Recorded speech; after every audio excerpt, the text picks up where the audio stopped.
It's back out on the road. We're in Chicago as the D-backs begin a 4-game visit to the friendly confines. The Cubs leading the NL Central.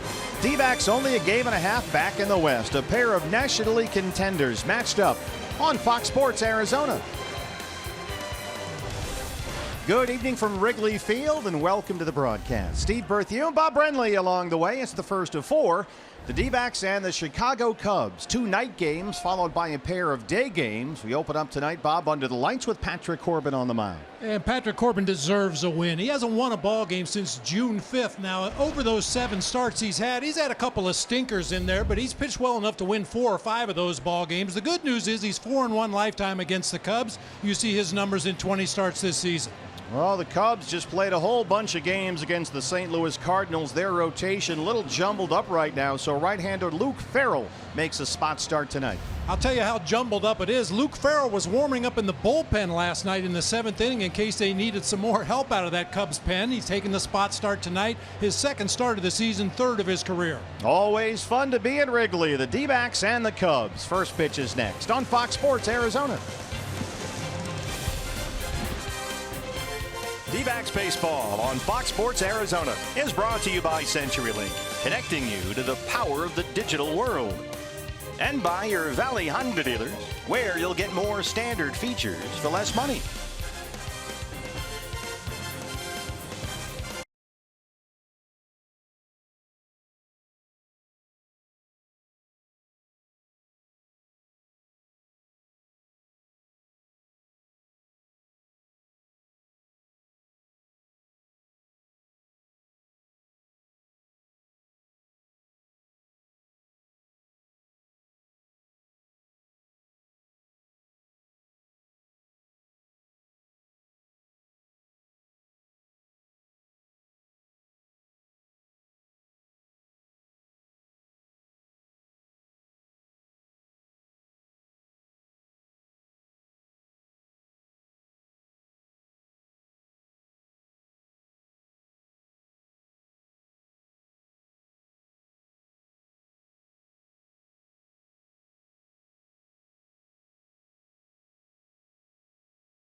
To you by Jack in the Box. This season, D-backs home runs score free jumbo jacks only at Jack in the Box. By Buick, visit your local Buick dealer.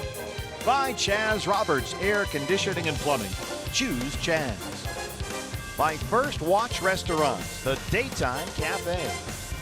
And by Gila River Hotels and Casinos. The card by Gila River Casinos earns you rewards 10 times faster than ever before. Sign up for the card today. Well, a little cooler than we anticipated here. We know it's hot back home. Hang in there. It's about 72 degrees, a light breeze on the north side of Chicago. And welcome to the broadcast. Steve Berthew, Bob Brenly, Todd Walsh along the way. It's the first of 4, the D-backs and the Chicago Cubs. D-backs 8 over 500. Right now, 2nd in the National League West. They're a game and a half back of the Dodgers for the division lead. Rockies 2 games back of LA. The Giants 5 off the pace. It's going to be a sprint to the finish, Bob, in this NL West. We kind of anticipated that coming out of spring training. Of course, there's no way to anticipate injuries and trades and all that stuff, but we all felt that the West was going to be a very competitive division, and it certainly turned out to be that. Now we're getting a look at what's gone on here at Wrigley Field, part of the ongoing renovations. That's a brand new area that I believe debuted last year.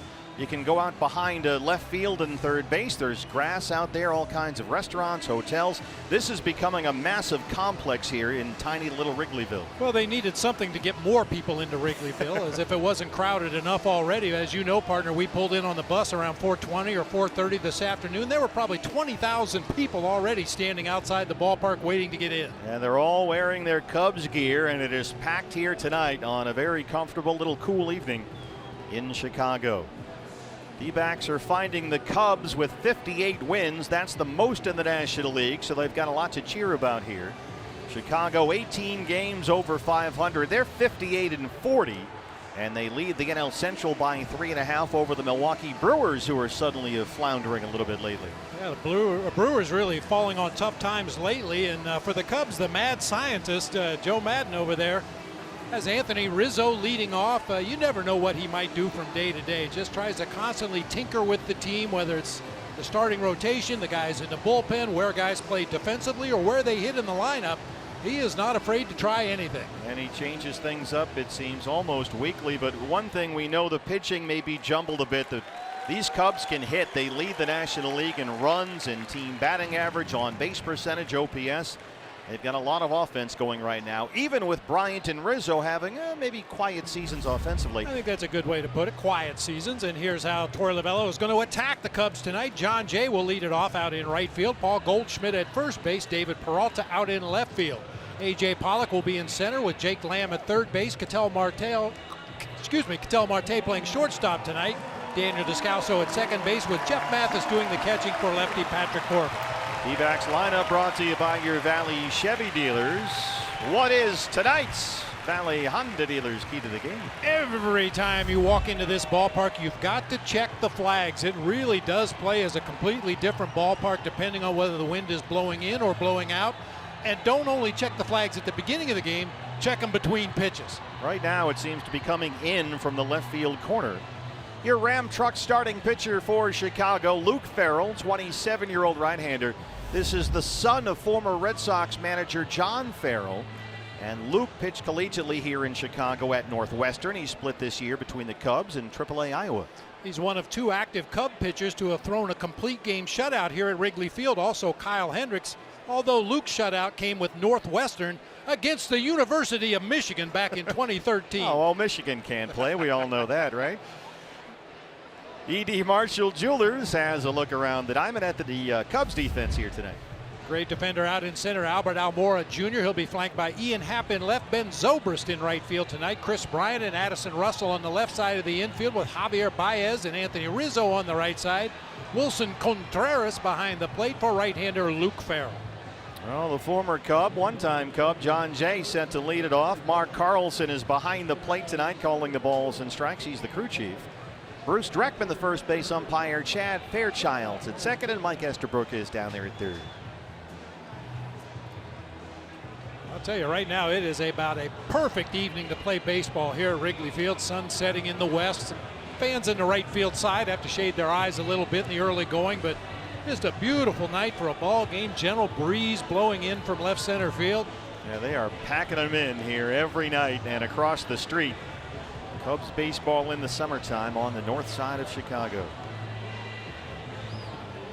Summertime only lasts about 2 weeks here, so Gotta they all take get out to the advantage. ballpark. Yeah. John Jay, 273, 3 homers. Last year played a full season as a Cub. And here he is back at Wrigley Field getting a nice hand.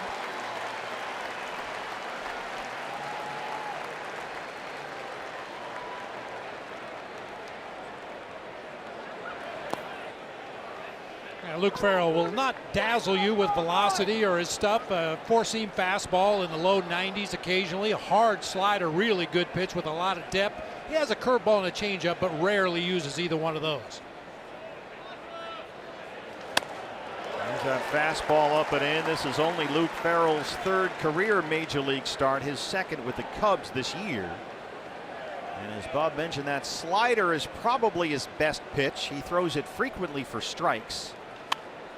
It's more of a strike pitch for him than a swing and miss pitch for him. And like most guys, throws it more to right-handers than lefties. He's got all kinds of connections in the Cubs organization. His older brother Jeremy is the minor league coordinator for the Cubs, and another older brother Shane is a cross-checker, a scout for the Cubs.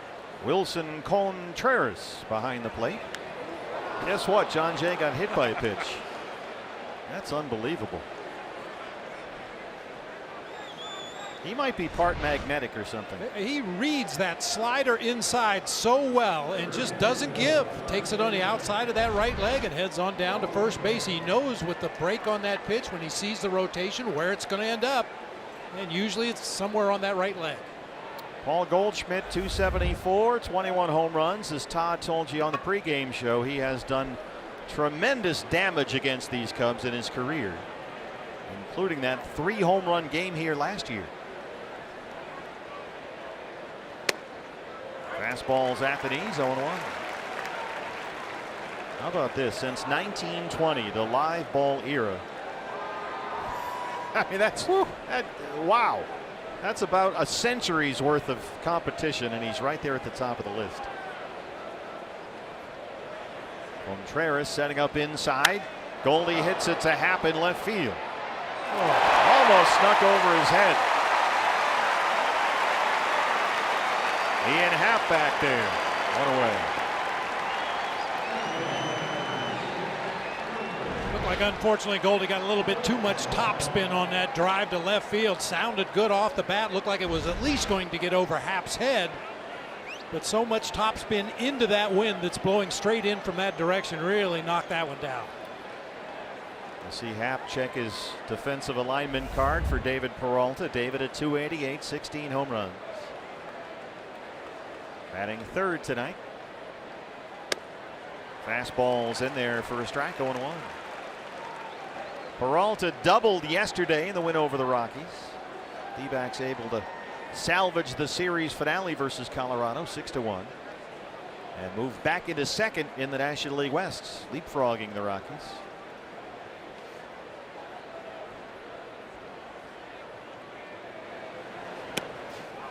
Contreras loves to show off that throwing arm, almost dropped the ball. Dave McKay down there at first. You know, obviously when you play a series, the goal is to win the ball game, but occasionally there's personal competition between guys on each team. John Jay just took the lead in the hit by pitch race from Anthony Rizzo. Rizzo stands on the plate.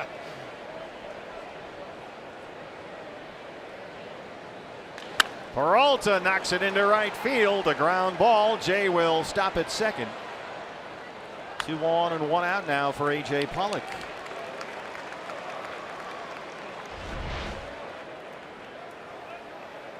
It looked like an attempt at a split finger changeup that time, kind of fluttered up there on the inside part of the plate, and David takes advantage of that hole on the right side. That's really become, Bob, his trademark hit, a hard ground ball between the first and second baseman into right field.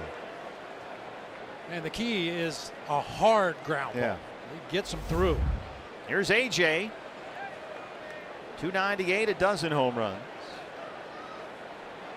And he is really heating up lately. There's a good look at the friendly confines of Wrigley Field. It is a packed house here tonight.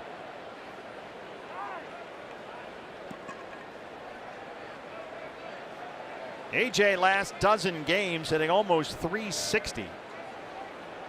He doubled and scored yesterday against Colorado. And Friday versus the Rockies had that 5-hit game.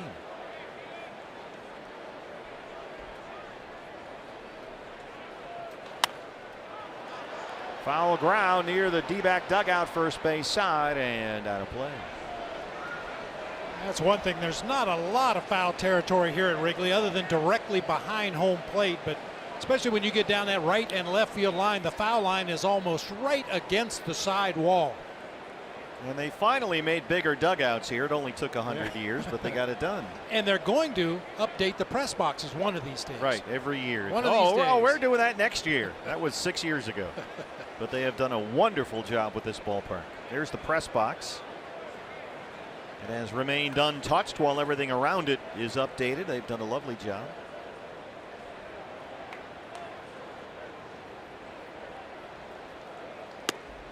Fastball misses away. It's 1-1. So while you were on assignment. Yes, on assignment. Thank you. What were your impressions of the battle in D-backs? Well, you know, pretty much what it's been all year. There were signs of, boy, this is a team that's really going to take off and run away and hide from the rest of the division. And then there were also signs this is a team that's really struggling to find its own identity.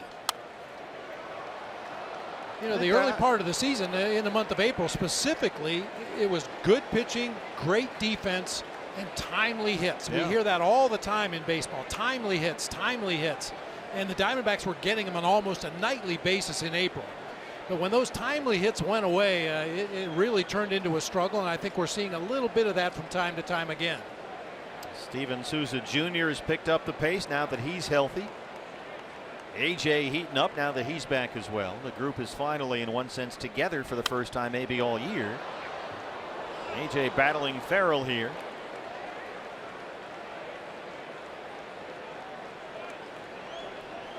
You do sense, and I really believe that at some point, now that they're finally all together and when things gel and everybody's comfortable and not pressing, that it's going to take off. They will have a run at some point over the next 2 months. Yeah, you really do get that feeling that when everything falls into place, when John Jay gets on base to lead off an inning, when Goldie hits a 2-run homer, when David Peralta gets on base, moving runners, hitting a sac fly if that's what it takes. That one almost got Farrell. It's into left center. Jay will score. Peralta headed for third. It's 1-0 Diamondbacks. And let's check on the Cubs right-hander Luke Farrell. My goodness. That ball got back there in a hurry. It deflected off Farrell and out into left center. I think it hit him somewhere on the left arm. Trainers are out there to have a look. Just below the glove. 103 miles an hour off the bat. Boy, sometimes it's just horrifying because those guys, Bob, they're totally defenseless and they have nowhere to go. And you know, you say, well, they're 60 feet and 6 inches from home plate, but after their stride and their follow through and the batter connects with the ball sometimes out in front of home plate, that distance is a lot shorter than 60 feet.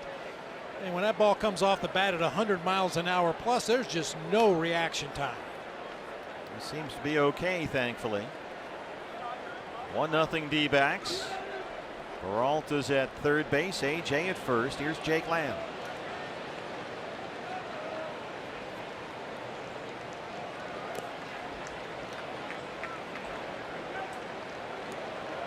Jake, 226, 6 homers, trying to get this bat going.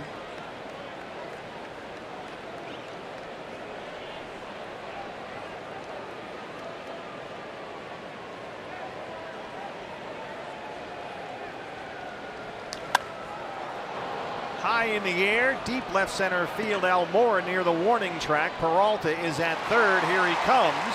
The throw's into second. It's an RBI for Lamb and a 2-0 D-backs lead.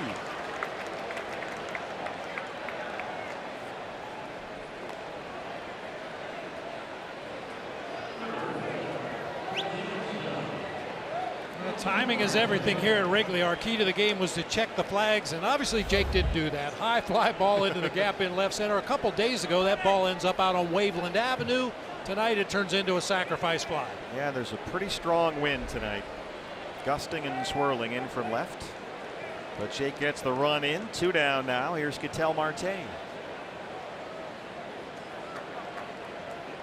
Good start for the D-backs here.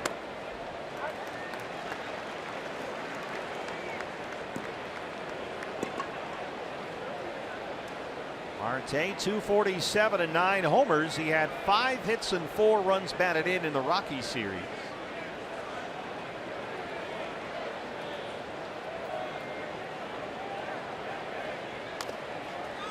That rolls away from Contreras, and AJ gets second base.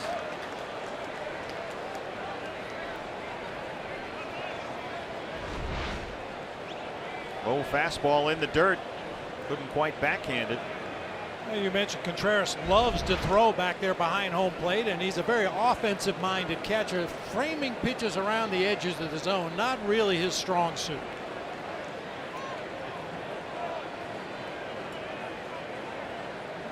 RBI chance for Marte now. The 1-1 is fouled back. Fastball up. And in the words of Bob Rosenberg, the longtime official scorekeeper here, that's a wild pitch. He announces it from the press box next door. It comes through the intercom into the booths here, and Bob Rosenberg has been doing that for about 1 million years. He's from Chicago. Yeah. All in 2 strikes.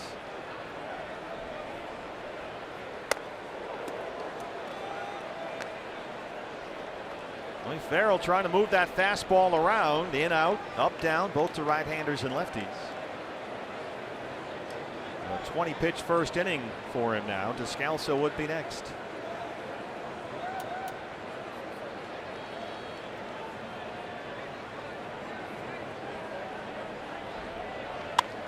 And that one is going to get down in left center. Here comes AJ. It's 3-0 D-backs.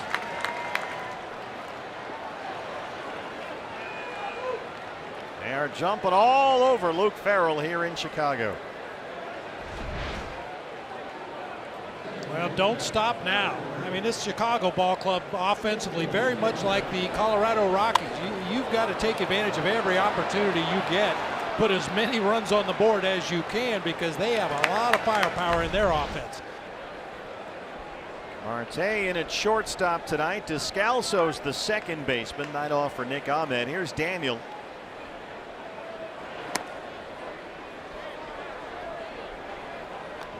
.260 and 9 homers. Just missed with that curveball.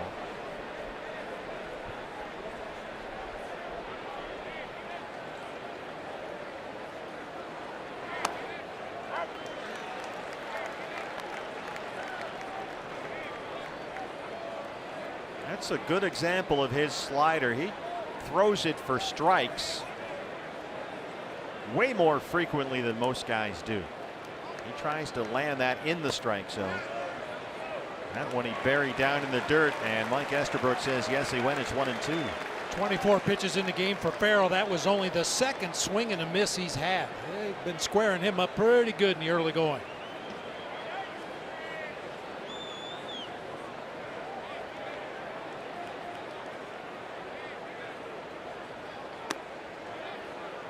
Missed badly that time. It's 2-2. Farrell getting a spot start today, with the Cubs needing somebody to go here following a doubleheader Saturday against the Cardinals. So this is a kind of a patchwork deal for Joe Madden. Here's the 2-2. Descalso hits it just over the head of Baez at second, and the inning continues.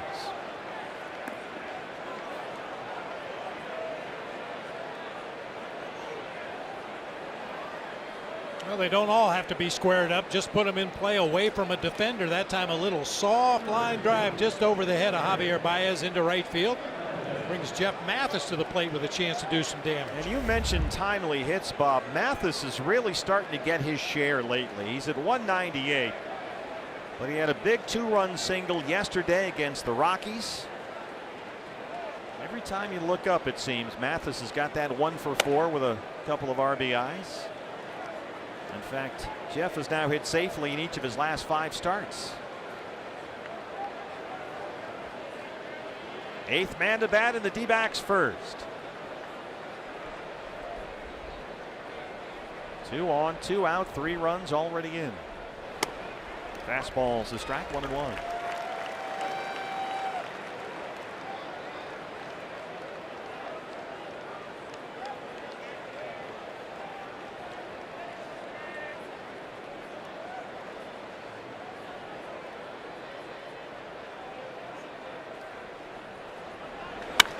Mathis sends one down the line, and that's in the corner. A fair ball.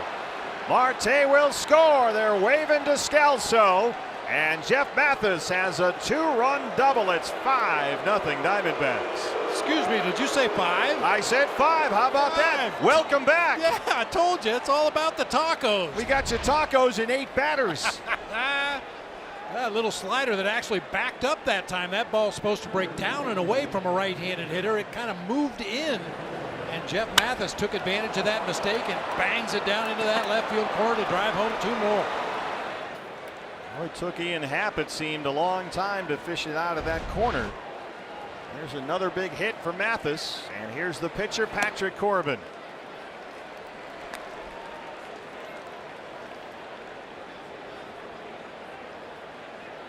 .30 pitches already for Luke Farrell.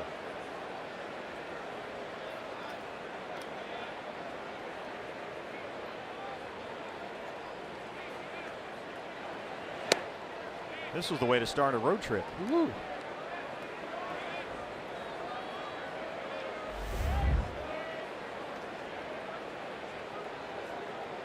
Patrick's been a hitter this year.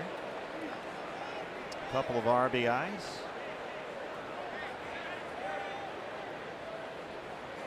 Luke Farrell's last appearance for the Cubs was back on July 11th. 2 innings of relief at San Francisco. He has made 6 starts at AAA Iowa this year. He's 0-2 there. His last outing prior to tonight was a week ago. He worked 3 scoreless innings at Memphis.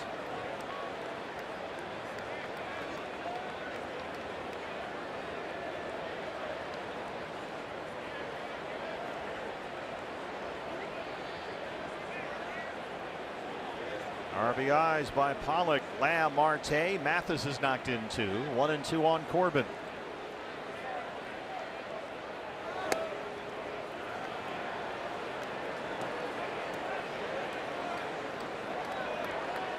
I miss the bullpens along the sidelines. It's hard to see if anybody's warming up. John Jay, who led off the ball game, is in the on-deck circle. 2-2 now.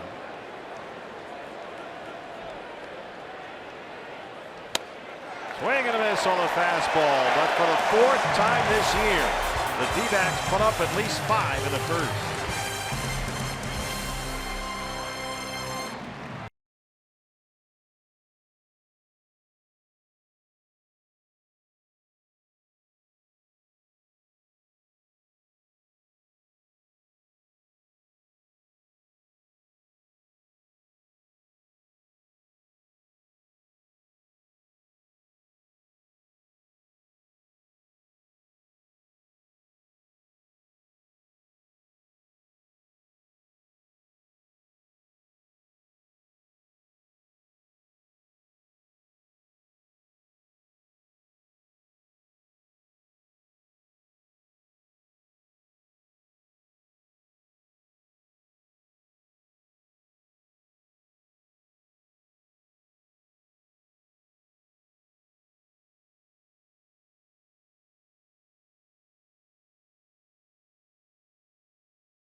With the first RBI, Diamondbacks score 5 in the first. The early lead for your Ram Truck starter, Patrick Corbin, tonight looking for his first win since June the 5th.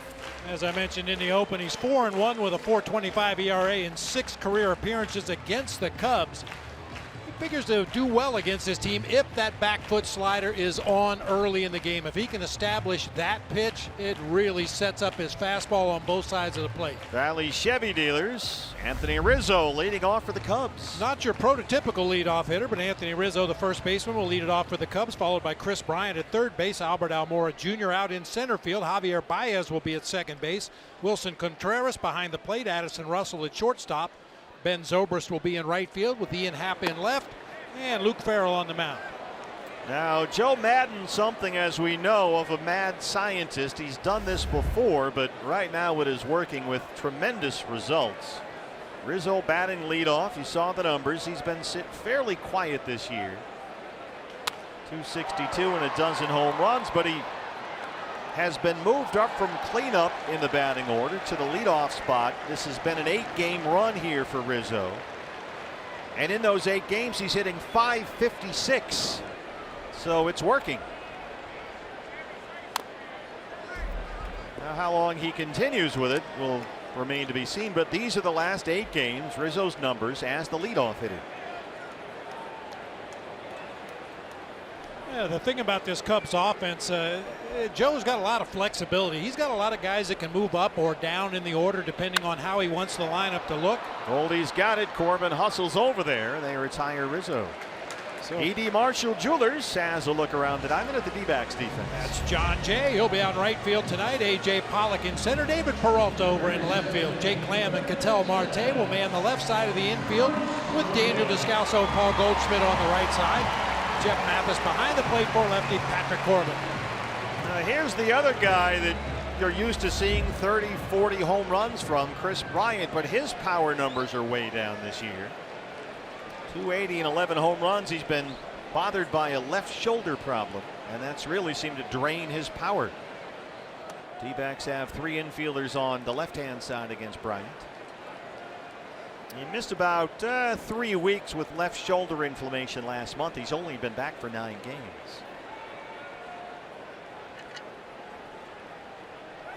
Really got to be careful here. This is a guy that just hammers lefties.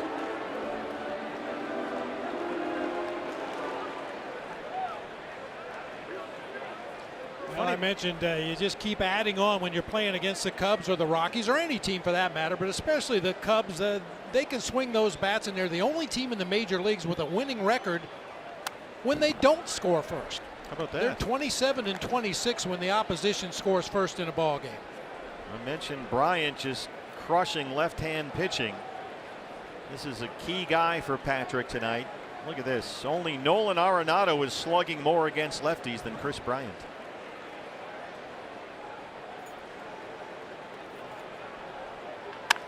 Hard to short. Right to Ketel Marte. Hits it into the shift. 2 ground ball outs for Corbin. You know, it's funny, Bob. You look at the Cubs, 18 over 500, leading the division. We mentioned Rizzo's not hitting home runs. Bryant's not hitting home runs. Now some of the other guys are stepping up, and here's one of them, Albert Almora Jr., putting up a really impressive numbers this year, batting 3rd. Baez, an all-star, behind him, having a big year. Spread the wealth a little bit. The Cubs have 10 guys with 25 or more RBI this season, tied with the Boston Red Sox. Deep depth. Yeah. And Almora, 2nd in the National League with that .321 batting average. And behind him, you've got Baez, who's leading the league in RBIs, batting cleanup.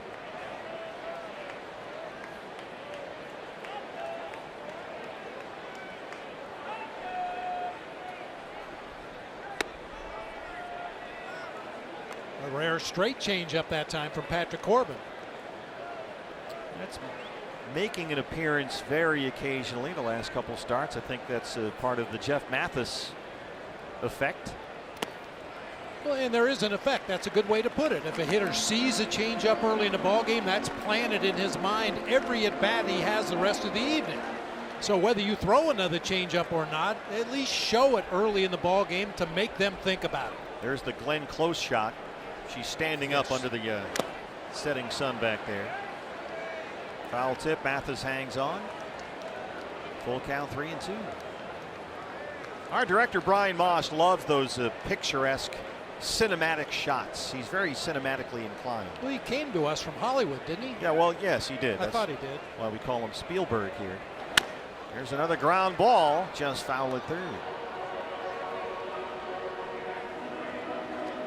Notice how he won't go back to that shot, just purely out of spite. Oh, there it is. The famous shot from the movie The Natural. I think that scene was filmed in this ballpark, actually, where Glenn Close stands up and Robert Redford spots her. Well, if it wasn't, it should have been. That's perfect. Well, I cannot believe. I mean, we've talked about the cosmetic changes and some of the things they've done here to Wrigley and the neighborhood, but the field itself is the biggest change if you ask the players. How so? The infield grass is normal length. You used to come in here when Ron Say was playing third base and Larry Bowa was playing shortstop at the end of his career. You could lose baseballs in the infield grass. It was about 8 inches long to try to slow down the ground balls and give some of those older defenders a chance to make some plays. This is like every other field in the major leagues now. The ball gets through the infield a lot quicker. Swing and a miss on the slider. Corbin, how about a shutdown 1-2-3 first? In Chicago, 5-zip D-backs.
As a starting pitcher tonight. So at 7 o'clock, I keep telling myself, Torrey, turn the page and go out and try and do all that you can to help this team bury him, which we will. Field in Chicago, and that, of course, Torrey Lovello from Diamondbacks Live, Steve, the pregame show. A little bit of foreshadowing, as he said. That sounded like a Joe Willie Namath guarantee. We'll win. I guarantee it. Obviously, the storyline, as you talked about earlier, John Farrell, former Red Sox manager, Torrey, the bench coach, and then interim manager of the Red Sox. And there's the first pitch, and that's a ball when John Farrell was battling cancer. And it was interesting to hear Torrey just see the emotion in his eyes about watching Luke Farrell from the Diamondbacks dugout here tonight. And there's a shot foul. And there's a story, and I just posted the article from a couple of years ago from MLB.com up on my Twitter page. I believe Fox Sports Arizona is doing it as well, about a selfie that Torrey and John Farrell took, Steve, back in the day when John had lost his hair, and Torrey, in support and solidarity, shaved his head. Yeah, and for Torrey, it hasn't grown back. I was going to let you go there. That's Steve Berthune. That was for Mike Hazen right there. There you go. Yeah. There you go, Mike. Very good point. But as Torrey told me on the plane yesterday, making our way here to Chicago, they promised they would never share that picture. But and out of respect, I certainly wouldn't ask for that. But it was great to talk to Torrey about this. It's an emotional moment for him. It's got to be no doubt about it, Todd. Goldie hits one pretty deep right field. Zobrist backing up. He's in front of the ivy. Whoa. And it's gone. 6-0 Diamondbacks. Well, Todd, you mentioned in the pregame show, Goldie has been killing these Cubs, and that's his 22nd of the year. If it were not for that stiff wind blowing in from left center field, he'd had 2 home runs tonight. Tried to go out of here to left field his first at bat, a little bit too much topspin on that line drive. So, hey, I'll try the other field. Let's go to right and see if it'll carry, and indeed it does. Boy, carries the right word. Zobrist was just kind of backing up. He's on the grass, then he's on the track, then he's in the weeds, and it's gone. That's a Jumbo Jack. Free Jumbo Jack tomorrow. Jack in the box with the purchase of a large drink. Here's David Peralta. And Peralta hits one the other way pretty deep. Happ is out there. And he runs it down just shy of the ivy. Boy, even most of the outs in this ball game have been loud contact against Luke Farrell. Diamondbacks a little more aggressive the second time through the lineup here. Why not? Put 5 hits and 5 runs on the board in the first. Everybody wants to swing the bats. A.J. Pollock, an RBI single his first time up. How's the Game of Thrones binge watching going? Thank you for asking. 3.5 seasons in. Wow. Steve, thanks. Yeah. That's like in a week. Yeah. 2 weeks, I think. That's impressive. I will admit I'm a nervous wreck tonight. You are. I'm a mess because, well, more so than normal. Because while you're binge watching Game of Thrones, I love Parks and Recreation. I love Parks and Rec, the old NBC show. And Ron Swanson, Nick Offerman, the actor, is doing the 7th inning stretch tonight. I heard that. And he's like my idol. Oh my God. So I'm a mess. I admit to being a little starstruck here tonight. Okay. And of course, it happens right next to our booth. So do I bang on the glass? Do I try for the old selfie? How do I play this? I think, Bob, maybe you'll concur. I think you should just smile longingly. You know what I mean? That's worked for you in the past, has it? Every now and then. But yeah, Nick Offerman is here. I found that out. I went, oh my goodness, that's. You are in position. Yeah, I don't know what to do. If I knew a guy, I could maybe get him over here. We could do a half inning with Ron Swanson. Is that a request? Just saying. Brian at third. Thank you, Todd. Goldie's 22nd makes it 6-0 D-backs. Winter's coming. Yes, it is.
Goldie's 22nd has made it 6-0 D-backs at Wrigley Field. Fans, welcome back. Randy Johnson, Kurt Schilling, Tony Womack, and more of the 20th anniversary team.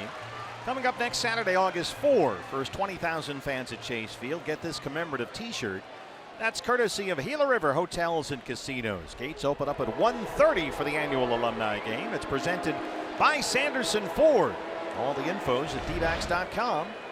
Javier Baez leads off the second against Patrick Corbin. Fastballs, a strike, 0-1. Baez, 291, 19 home runs. He leads the National League with those 74 runs batted in. So it's worked out with Rizzo batting leadoff. You slide Baez into the cleanup spot, and there he sits with those 74 ribbies. Joe Madden. Now, one thing we know for sure about Javier Baez, he's not going to walk. Bangs that one into right field. He's a free swinger up there. He's got a leadoff single. First hit for the Cubs. Baez has only walked 14 times in 96 games this season. sneaking up on 400 at bats with 14 walks. He's an aggressive hitter. Yes, he is. Here's Wilson Contreras. 282 and 8 home runs. Saw Baez in the All-Star game for the Cubs. Contreras was the National League starting catcher in the All-Star game last week. Yeah, normally trailing by 6 runs early, you kind of shut down your running game and play for a big inning. Baez does lead the Cubs with his 19 stolen bases, and he's one of the more adventurous runners in Major League Baseball. He's not always made great decisions out there, but he is only 1 home run and 1 stolen base away from a 2020 season, Javier Baez. Cubs haven't had a 2020 man since Corey Patterson in 04. Fastball in, 1-1 on Contreras. Corey Patterson, good pull right there. He was the guy that the Cubs couldn't figure out where he fit in the lineup. Should he hit leadoff? Should he hit fifth? Should he hit third? They kept bumping him up and down in the lineup. I don't know if they ever really found a spot where he was comfortable for any length of time. Baez doesn't seem to care where you hit him in the lineup.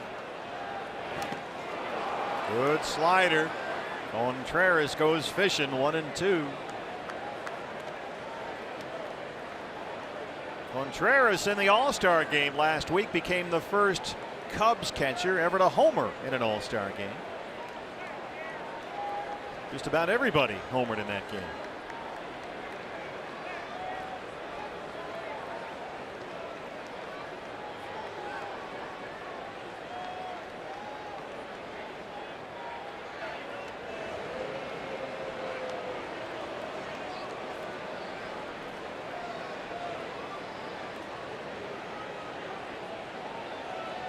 See Baez, only been caught 3 times. Next stolen base is number 20. 1-2 on Contreras. Got him. Second strikeout for Corbin, 1 down in the second. And you know the Cubs and Wilson Contreras are very familiar with Patrick Corbin in that slider. He throws a slow curveball first, pushes him off the plate with a hard fastball, and then a couple of sliders down there in the dirt. You know it's coming. You still can't lay off. Our nationwide vision, eye on the game. Shortstop Addison Russell.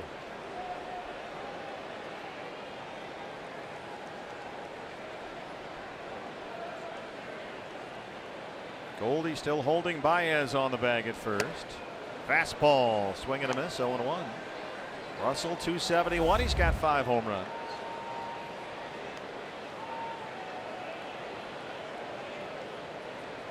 Still only 24 years old, Addison Russell.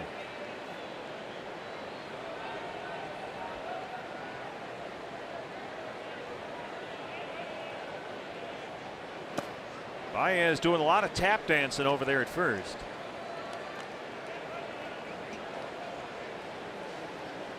Baez has put on 25 pounds since last season. Yeah, just with that necklace. Got a new chain, yeah. One thing we know for sure, somewhere his bike is unlocked. He's got the big U-bolt thing around his neck. Misses with a fastball. Patrick this year with that fastball has worked, especially to right-handers, much more so away from righties than coming into them like he used to do. And he's had a lot better luck with that fastball. Hitters doing much less frequent damage when he stays away rather than comes in. Going to go down there again here. On the ground is shortstop. Ketel Marte, Descalso. Hey, roll it. We'll head to the third at Wrigleyville. It's 6-0 Diamondbacks.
For baseball, we check in on the Dodgers in Philadelphia. Max Muncy's at it again. He just gets in that little crouch and hits home runs. Taylor hit a home run. Right now it's 4-1 LA in the fifth in Philly. All 5 runs coming on solo homers. Maikel Franco's home run, the only Phillies run. Jake Lamb leads off the third here in Chicago against Luke Farrell. Jake had an RBI sac fly his first time up. D-backs with a 5-run first and a Goldie solo shot in the second. 6-0. Cubs have the shift on. Lamb tries to hit one over it. Zobrist has room shy of the ivy out there.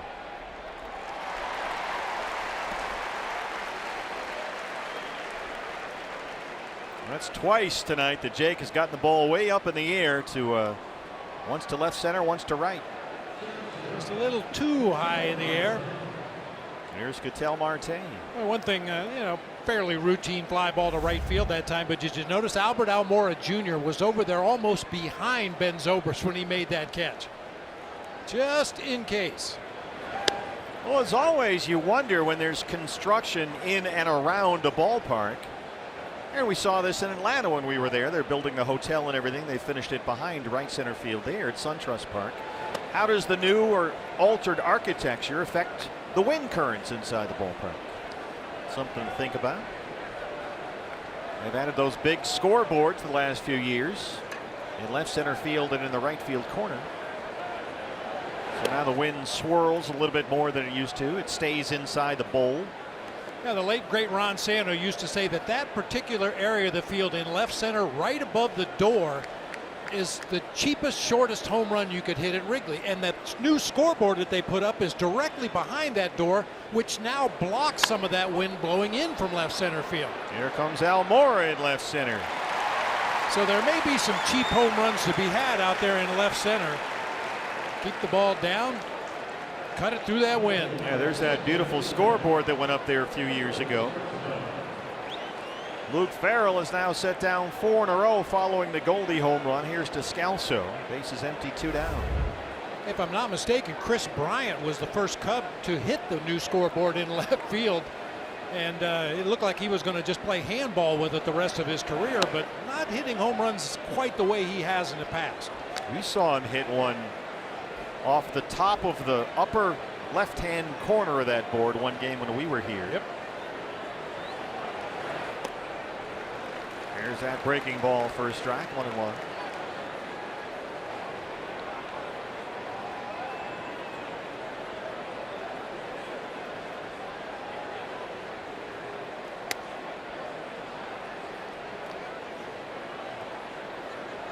Luke Farrell, his longest outing this year by far was in relief. 5 scoreless against the Mets. That was back on June the 2nd. In his last start at AAA Iowa, as we mentioned, at Memphis, he pitched 3 scoreless innings a week ago tonight. So he's not going too deep into the game regardless. And he walks Descalso with 2 down.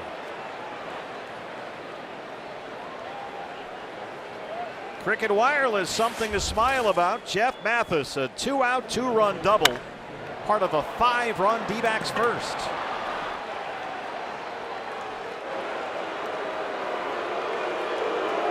You mentioned on that double by Jeff Mathis, it took Ian Happ a little while to dig that ball out of the corner, and that's not unusual in this ballpark with the vines out there, the ivy on the outfield wall. We mentioned down in the corners, the foul line are very close to the side walls. There's some gutters out there. There's doorways. It's not unusual to see a corner outfielder lose a ball down in those corners. Could bounce off a brick or a leaf or a rope or something out there. Got the rope for the flags on the foul poles hanging down there.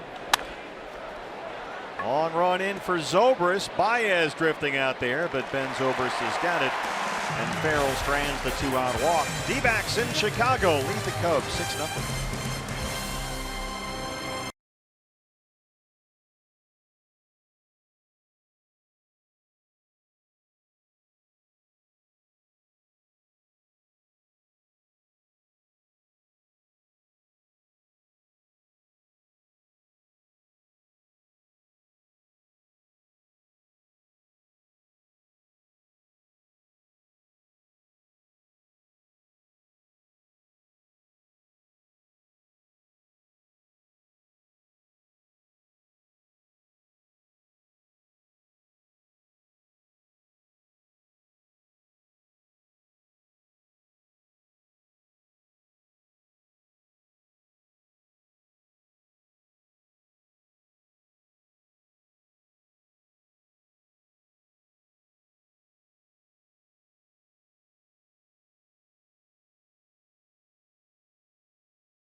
Well, this is all you right here, our Geico This Day in History. We continue to celebrate the 20th anniversary team, of which you are the manager. Nothing but shots of me getting thrown out of ball games. Well, there was plenty to choose from. Yeah, that's my favorite shot, coming out of that dugout. Yeah, you know, a lot of people made fun of me because I couldn't jump over a dime when I came out of the dugout there, but there is no way to anticipate how you're going to feel when that happens. I mean, it's just, how could you? Boom! I mean, every nerve in my body was firing. God, that was amazing. Let's do that again. Ben Zobrist leads off the Cubs third against Patrick Corbin, 293, 6 homers.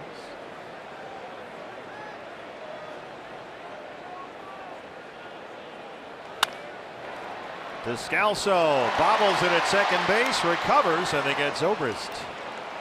So, do you still get that sensation just watching that? Oh, yeah. I mean, I can still remember the feelings I had. I don't remember a lot of what happened afterwards. I do remember that I almost hyperventilated at one point running around the field. But it just, you know, one of those things. Celebration like a kid again, jumping around, acting like a crazy person, and just enjoying every minute of it. Everybody that plays this game, that's what you play for, and you work so hard to get to that point, and so many times guys come up just a little bit short, and to actually get there and accomplish what it was you set out to do in spring training was just one of the best feelings I've ever had in baseball. Patrick lands that slow curveball in for a strike, and then fastball away ahead of Ian Happ 0-2. I'm pretty sure Bob Melvin was crying when I hugged him. His mouth was wide open. I thought I saw a little water in his eyes there, but I think it was just a pure joy. Swing and a miss. Corbin's third strikeout. Ian Happ not feeling much joy right now. Well, he is crying, however. Yeah, this is that hard back foot slider. Great tight rotation. As I mentioned earlier, the Cubs are well aware of it. Every opposing team knows that that's Patrick Corbin's out pitch. And if I get to 2 strikes, I'm probably going to see that slider, and they still can't lay off. Pitcher Luke Farrell, first pitch swinging. Descalso has it. Nice tidy third for Corbin. D-backs have a 6-0 lead. 3 outs on 6 pitches for Patrick.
Wrigley Field. Sunday, the celebration of the D-backs 20th anniversary continues. Fox Sports Arizona brings you a new show on the 20th anniversary team. Meet the 15 players and the skipper chosen to be part of the all-time D-backs team. The D-backs 20th anniversary team debuts Sunday after the D-backs game right here on Fox Sports Arizona.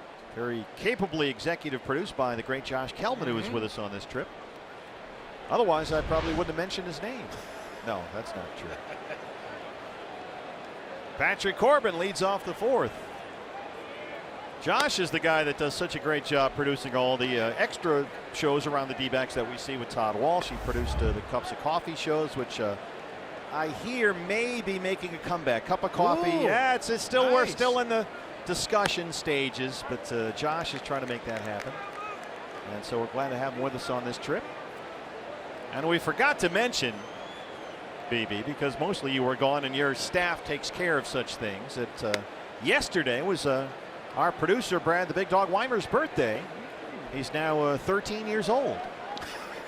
So he's doing pretty well. For a kid. But he is without a doubt the best video game player in the traveling party. Yes. You pick the game, he'll beat you. And then he'll play the game and then return it. Wait, what? Oh, I just threw him under the bus.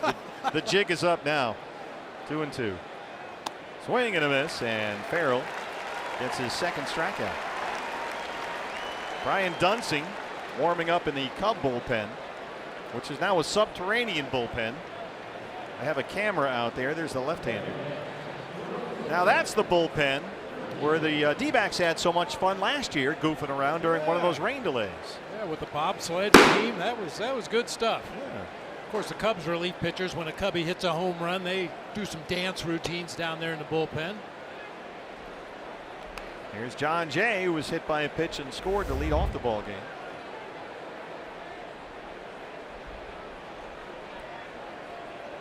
Jay had a good year in Chicago last year, his one season as a Cub. Just over 140 games, hit .296.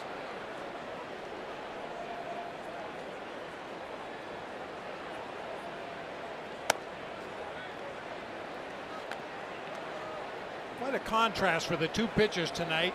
Patrick Corbin, in his 9 outs, 6 of them have come via the ground ball. Luke Farrell, on the other hand, 7 of his 9 outs have come in the air, which is usually not a good way to pitch in this ballpark. And there's a walk. Well, you know, in reference to Patrick, we think of him now as a strikeout pitcher with that wipeout slider, and he's put up some big strikeout totals this year. But last season, only 5 pitchers in the majors generated more ground ball outs than Patrick. So he is, by nature, really a ground ball guy. Contreras out to pay a visit to Farrell here as Goldie comes up.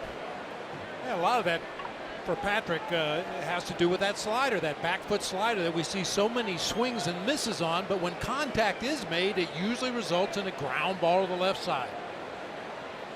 Well, Goldie, when he faced Farrell in the second inning, hit his 22nd homer of the year, just over the head of Ben Zobrist in right field.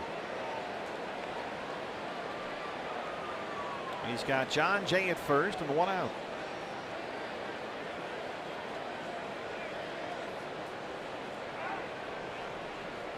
A long, slow walk. Here comes Joe Madden now. I don't think there's any way Joe Madden was going to let Luke Farrell throw a pitch to Paul Goldschmidt. Well, he's got the left-hander Dunsing warming up. And he'll make the move back from Wrigley Field after this.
Lefty Brian Dunsing. This is what Goldie did against Luke Farrell, the right-hander in the second.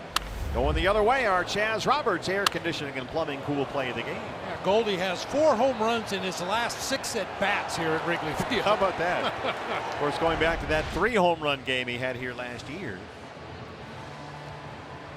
So here's Brian Dunsing just off the DL about 10 days ago. He'd been out since July the 1st with left shoulder fatigue.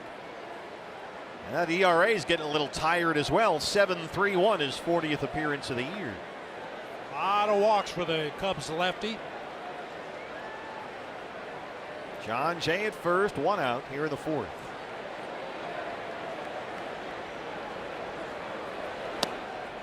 Fastball misses low. Now Goldie versus lefties. It's definitely been advantage Diamondbacks, 314. He's slugging almost 630 against left-handers this year.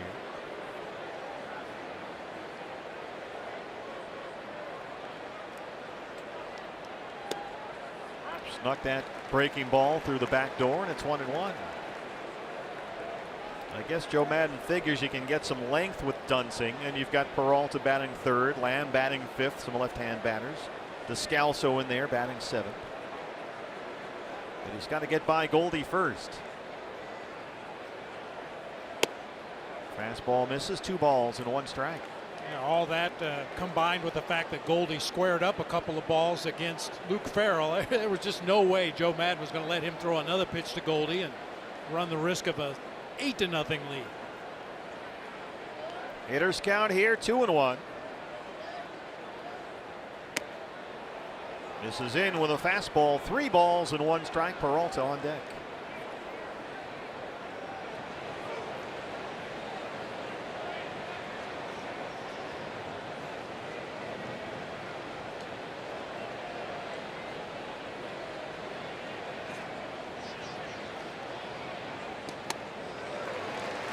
Chased 1 away. Full count, 3-2. Changeup that Dunsing left up, but just off the plate.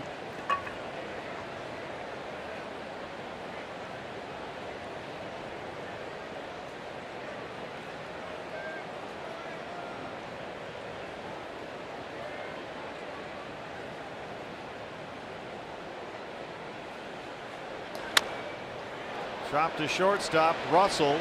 Baez for 1, and that's it. Nice slide by Jay, straight through the bag.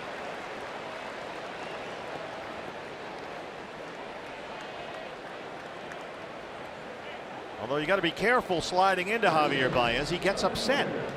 Remember Joe Musgrove, the Pirates pitcher, got into a little brouhaha with Baez on a play that looked just like that one. Yeah, Baez was upset with Musgrove until he saw Musgrove stand up, and he was looking right into the middle of his chest and decided, yeah, I guess that was okay. Better apologize. Yeah. Here's Peralta. Singled and scored in the 1st.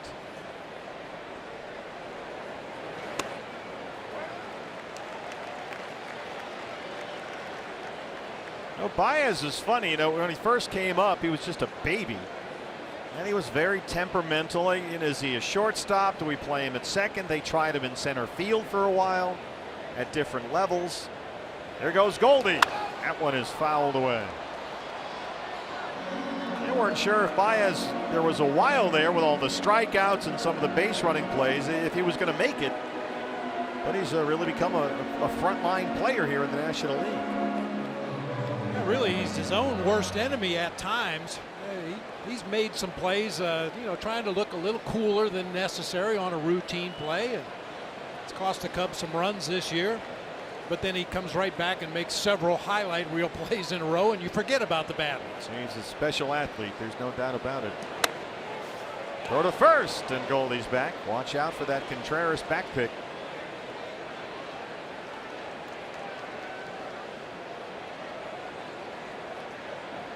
It was a thing earlier this year for Wilson Contreras. If there was a bunt in front of home plate or a drop strike 3 and he had to throw the ball to Rizzo at first base, he would light him up.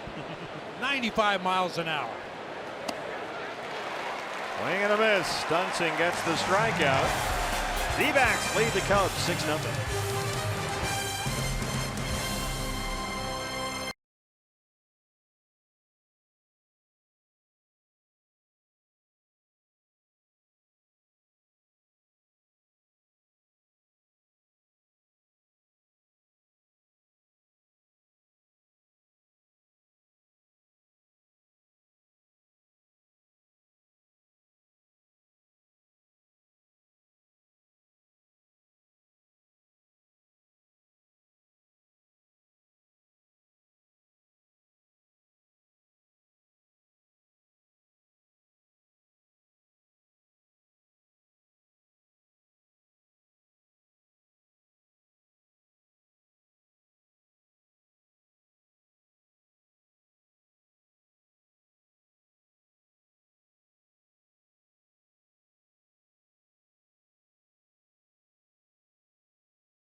First of 4 against the Cubs. D-backs have a 6-0 lead. Don't forget, fans, if you can't watch the games on TV, stream them live on your mobile device with Fox Sports Go. It's brought to you locally by your Valley Honda dealers. Download the free app at Take Fox Sports Arizona, and your D-backs with you wherever you go. Patrick Corbin, 3 scoreless so far. He faces Anthony Rizzo to start the 4th.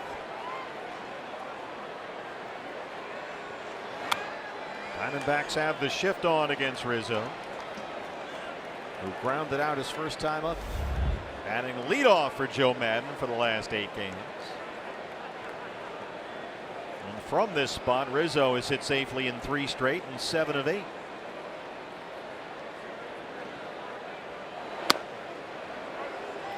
Gets the strike call just off the plate for Mark Carlson. It's 0-2.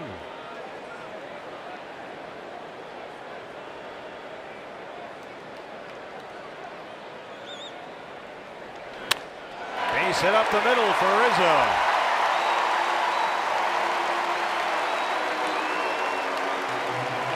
Just the second hit for Chicago against Corbin brings up Chris Bryant.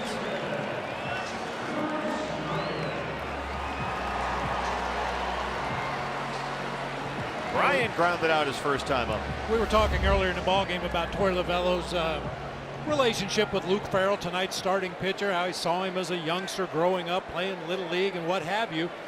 First base coach Will Venable. I feel the same way about Will Venable. I've told the story many times in the past. His daddy Max was my roommate for several years in the big leagues with the Giants.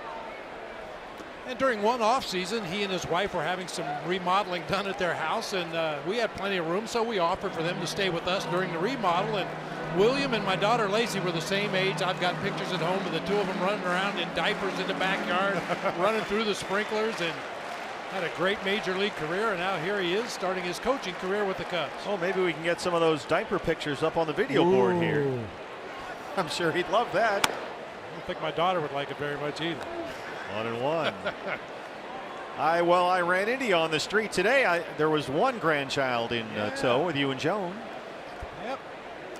Gemma Rose. Don't wait. You didn't go to All-American Girl again. Oh, did you? of course we did. Oh my goodness. That's crack cocaine for little girls. What are you going to learn?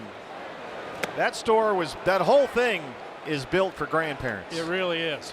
And I have to explain myself. We were out in the suburbs this morning and packing up the stuff, getting ready to come into the city. And Gemma Rose, my granddaughter, was coming with us.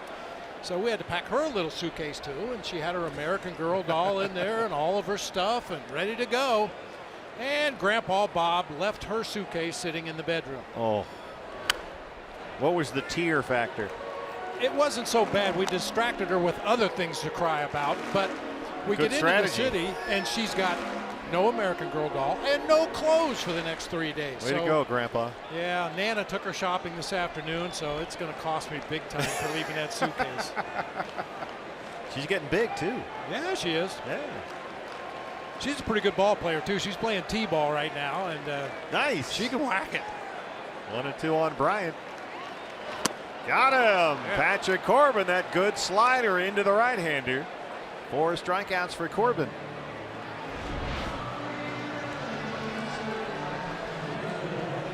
Way out in front that time. Ideally, a good momentum robber right there. Anthony Rizzo leads it off with a base hit into center field. The Cubs hadn't done much against Patrick tonight. It comes right back to strike out Chris Bryant. Now a ground ball away from getting out of this inning. Almora, one of the league's leading hitters at .319. He struck out to win the first.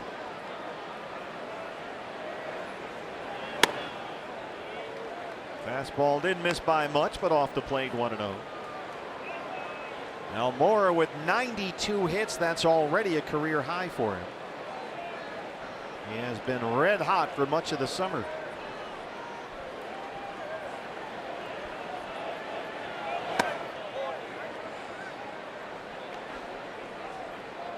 Almora, the Cubs' first-round pick back in 2012 out of high school in Hialeah, Florida. The 6th player selected overall in that draft.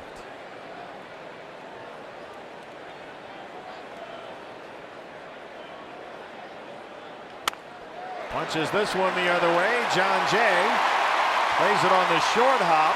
Almora digging for second. Here's the throw. And they got him at second.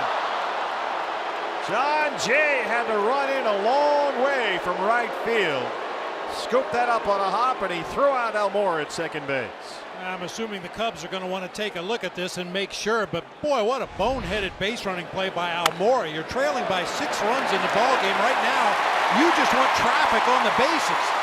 He runs right in the face of John Jay, who guns him out at second base. Pretty close. Nice play. Boy, look at that throw. Got him on the arm or the helmet.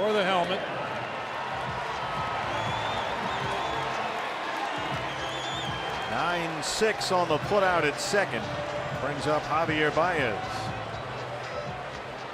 No challenge from the Cubs. You know, and a better slide probably gets Almora into the bag. You can see how far to the outfield side Ketel Marte was. If Almora slides to the infield side, he probably gets in there safely. Rizzo at third, 2 outs. Baez singled his first time up.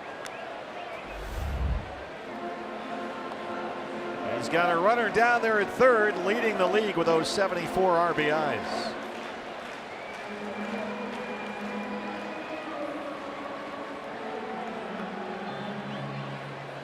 Now this is where I think you really have to expand the strike zone on Javier Baez. You know he badly wants to drive that runner in from third base.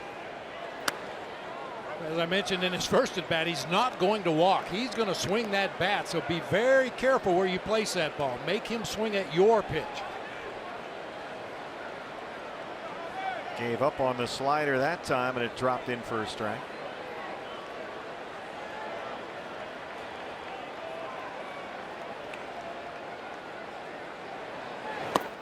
There it is. Oh, that has looked really good for Patrick tonight. That back foot slider to the right-hand batter. He can change the depth on it. Throw it behind the plate. Throw it in front of the plate. That makes it even tougher for the hitter.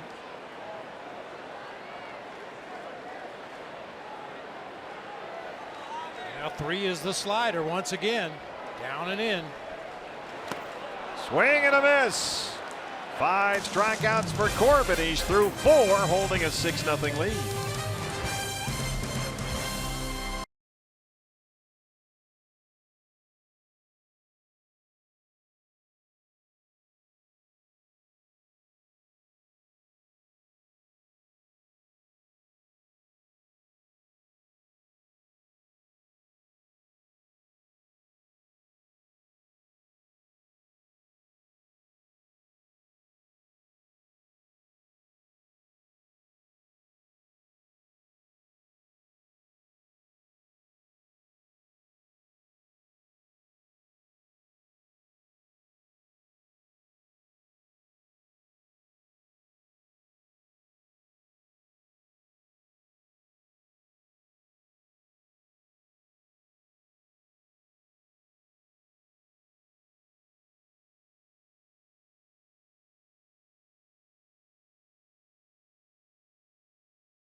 Bench coach Jerry Naron. They lead the Cubs 6-0. First of 4 here. What's next? Brought to you by CenturyLink. Same time tomorrow.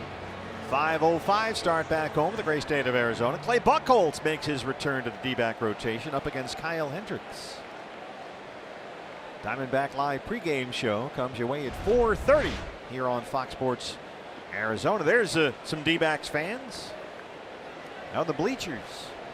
That is the place to be in this ballpark. A.J. Pollock leads off the 5th against lefty Brian Dunsing.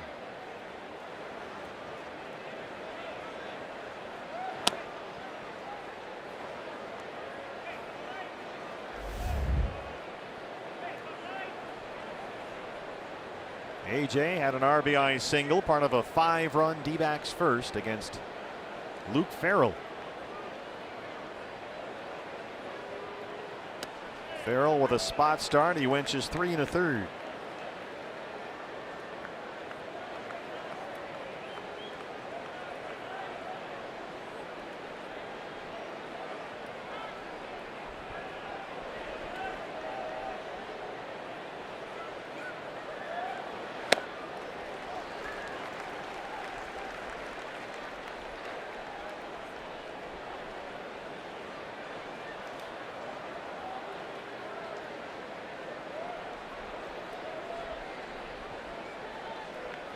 Wilson Contreras behind the plate for Brian Dunsing, now in his 2nd season with the Cubs. Former starter in Minnesota for several years. Sky to right for Zobrist. Anytime the D-backs score 5 runs or more, like tonight, Taco Bell is giving away 3 free crunchy beef tacos with the purchase of a large drink between 4 and 6 the following day at participating locations. Here's Jake Lamb. Jake had an RBI sac fly in that 5-run first. He's 0 for 1.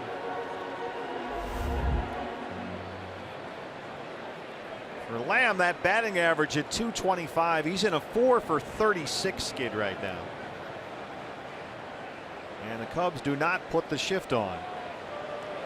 Although Almora in center is shaded over toward left center field. The Cubs shift against left-hand batters probably less than any other team in baseball. They do not go crazy with the overshifts. This is belted down the line, but just foul.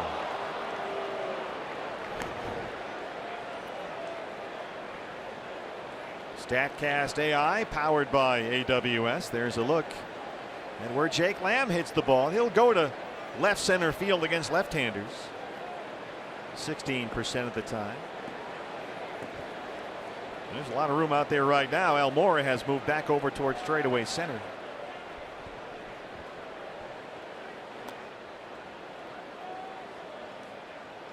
Good news from Philadelphia. Phillies scored 4 in the 5th to take a 5-4 lead over the Dodgers.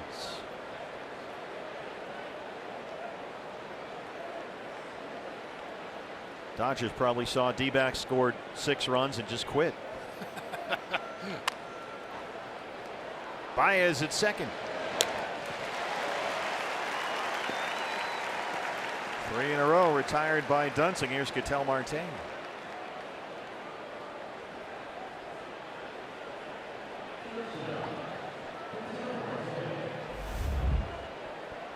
Marte was part of the first inning hit parade with that RBI single. He scored on Jeff Mathis's 2-run double.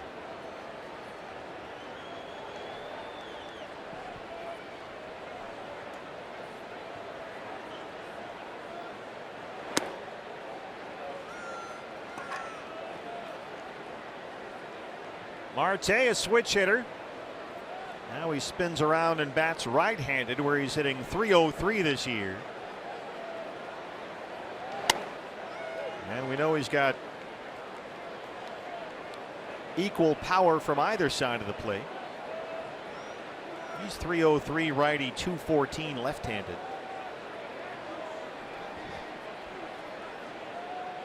That wind still blowing in from left field. Not as hard as it was earlier.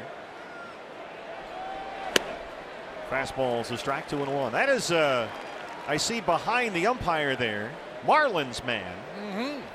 Who of course is famous for wearing that orange garb and sitting within camera shot at baseball games all over the country. You rode the elevator with him? Yeah, I rode down the elevator with him, and I expected him to say something at some point. I had my Diamondback shirt on, ready to go down to the team bus, and finally I stuck out my hand, introduced myself, and He didn't even say his name. I guess he just assumed I would know who he well, was. I mean, everyone except Derek Jeter knows who Marlins Man is. Did he introduce himself as Marlins Man? He didn't really say. He just kind of started into a monologue about something that I tuned out very quickly. He's locked in on his cell phone right now. I'm trending. How do you get a career as a Marlins Man? How do you get that gig? I think you have to start out as independently wealthy and then go from there. It's always a good career move. Start out independently wealthy, sure. 2-out walk for Marte. Descalso gets a chance now.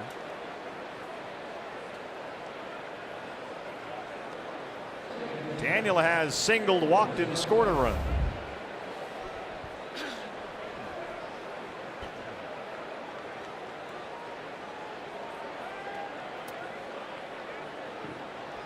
Uh-oh.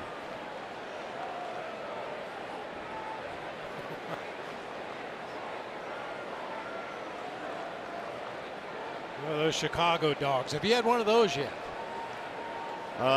Yes. I broke down about an hour before. Oh, Dunsing's got it. Descalso hits a bullet up the middle. But right into Dunsing's glove, it stays 6-0 defense.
Philly, Rhys Hoskins. Oh, look at Ross Stripling. You know what he looks? He looks demoralized. Giving up a 3-run homer to Rhys Hoskins, and then it's Odubel. Odubel. That's really demoralizing right there. 5-4. Phillies lead the Dodgers. They're in the 6th inning in the cradle of freedom. Here's Wilson Contreras to lead off the Cub 5th against Patrick Corbin, who so far has given up only 3 singles and has a 6-0 lead. Contreras had all kinds of problems with the Corbin slider his first time up. John Jay retrieving something from the bleachers in right center, and we're set to resume.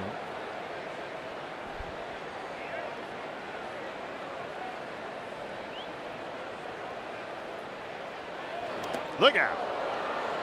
I got one for you. That Rhys Hoskins is the closest thing I think I've seen to Goldie. He's really impressive, but there's just so many similarities. He's still a young guy, but if you watch Rhys Hoskins play, I think you see a lot of Paul Goldschmidt. They appear to be from the same mold. Well, I'm sure Rhys Hoskins would appreciate that comparison. It's a pretty good guy to model yourself after. if there is a slight difference, Goldie uses more of the whole field, I think. Hoskins, Yes. for me, is a little bit more of a pull hitter. But they just seem to have the same kind of approach. They're built the same way. They look the same in the batter's box in a lot of ways.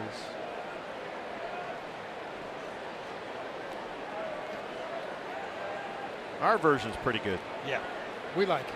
2-2 on Wilson Contreras. Fastball's up, it's full. Patrick has not walked a batter so far. He's got 5 strikeouts.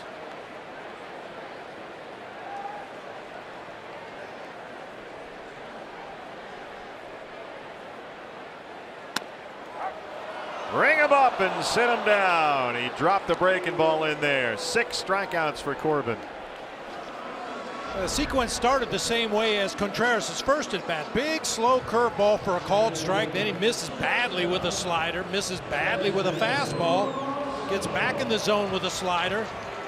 And then this is the pitch that locks up Contreras. He told himself, don't swing at that slider down and in, don't swing at that slider down and in. Ends up taking one right over the middle of the plate. Our Nationwide Vision eye on the game. Addison Russell hit into a double play to end the second.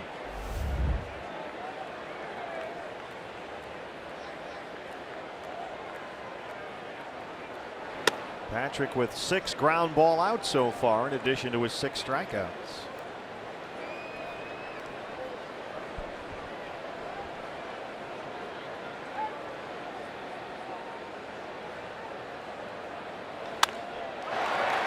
Into right field, John Jay is there with a nice sliding grab. John Jay making a sliding catch in fair territory for a change. That's unusual. Yeah. That's a tough play. A line drive hit right at a defender, this time in right field to John Jay. We got a real good read on that. And the reason those line drives are so tough is you don't know whether they're going to take off and turn into a long fly ball, or are they going to sink in front of you and turn into a base hit. John Jay makes a nice play on that one. 2 down for Ben Zobrist, who grounded out his first time up today. Fastball's a strike, 0-1. Zobrist, you see those 6 home runs. He's a switch hitter. All 6 have come as a left-hand batter.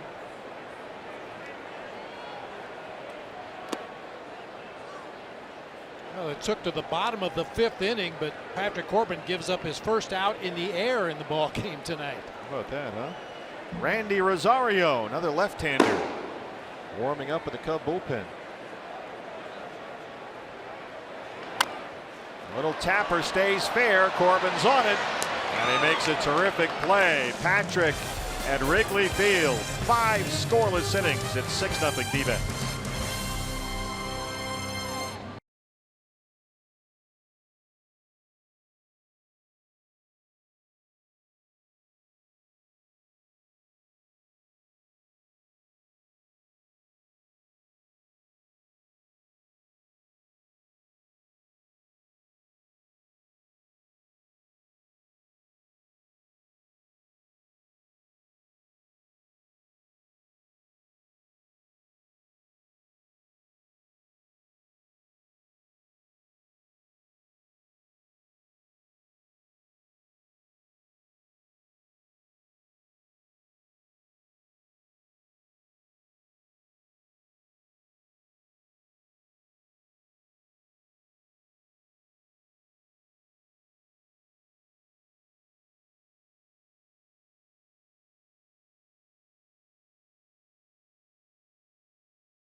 If ever there was the right guy at the right time for the right team and personnel, it was Bob Brenly. Wrigley Field in Chicago, and Steve and Bob, as we put a bow on Bob Brenly Day here in Fox Sports Arizona. Put a bow on Bob Brenly? Yeah, What? please. Jeff Mathis grounds out to shortstop. There's Russell. One pitch went out for Dunsing to start the 6th.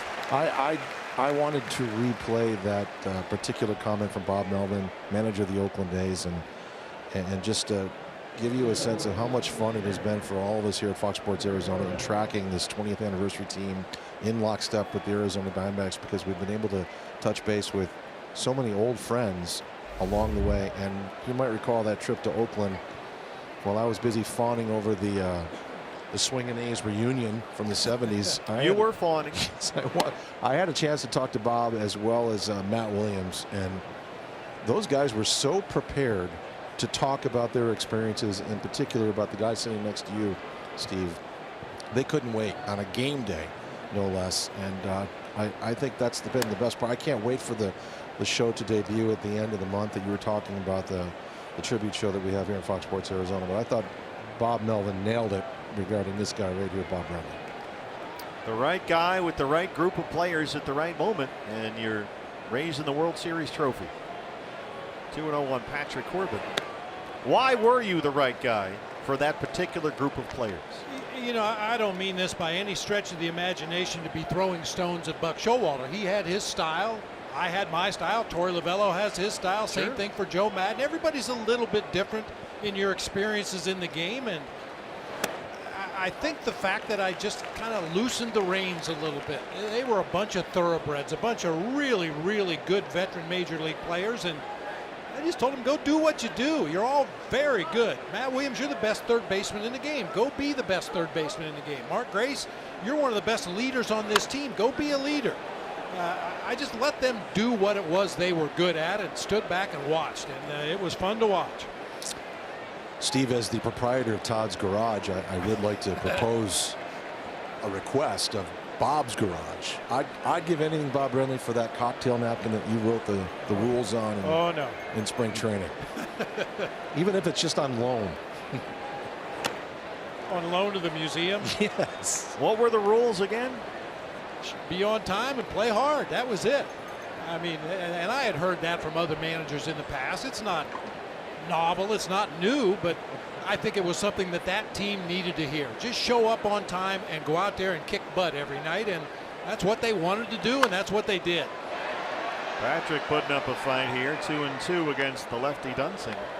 And I think the fact that I had played with and against a lot of those guys. I mean, Matt Williams and I were teammates. I played against Jay Bell.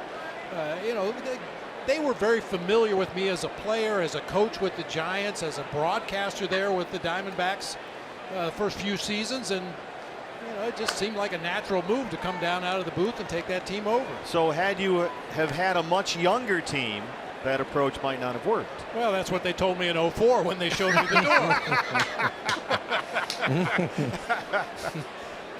Well played. Well, imagine that cocktail napkin matted in a frame, maybe with a spotlight on it. Yeah. Just a thought. You don't know that it already isn't, Todd. No, I don't save a lot of memorabilia, but certain things mean an awful lot. And the cocktail napkin that you're referring to in the clubhouse in spring training, I have a different cocktail napkin that I actually negotiated my contract with Jerry Colangelo in a nightclub at 2 o'clock in the morning. Shrewd. Yeah.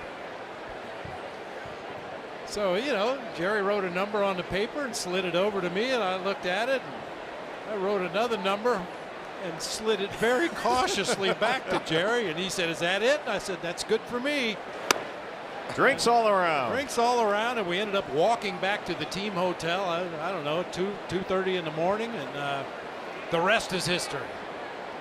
Congratulations, Bob. Thank you.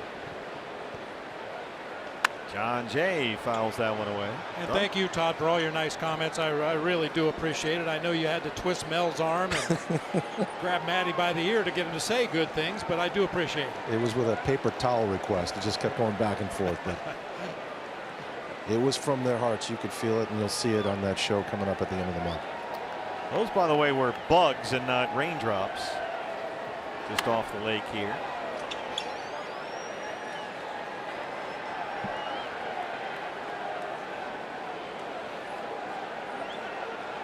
Now, one thing about Wrigley Field, if the rain does start to fall, from our vantage point up here, you'll see all the umbrellas pop open. Oh, yeah. All different colors. It looks like a garden coming to life down below you when the rain starts. Hopefully we won't see it for the next 4 days. Jay hits one out to left center field, and Almora's out there. Makes a running grab. 6-0 Diamondbacks in Chicago.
Chicago, where the D-backs lead the Cubs 6-0.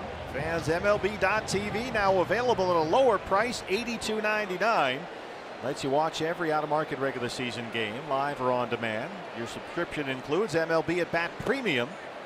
Lets you watch live baseball on your favorite supported devices. Visit MLB.TV and take advantage of this special offer.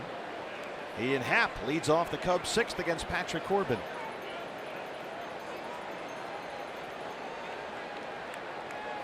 Patrick so far 5 scoreless. He's given up just 3 hits, all singles. He's not walked a batter. He's got 6 strikeouts.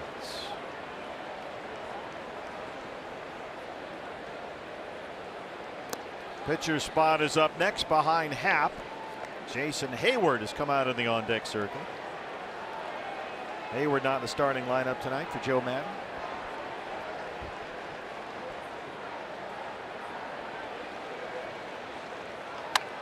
Happ punches that one foul. It's 2-2.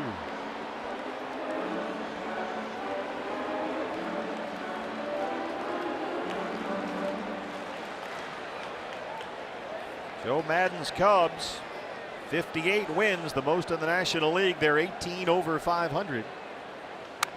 3.5 ahead of Milwaukee atop the NL Central. But right here in the first of a 4-game set, it's 6-0 D-backs.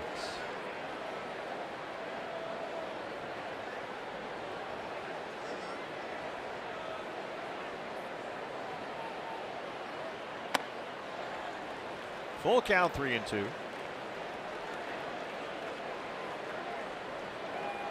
Patrick has been tremendously efficient and in command from the get-go. Happ shoots one toward the corner. Peralta will play it off the basket out there. A leadoff double for Ian Happ.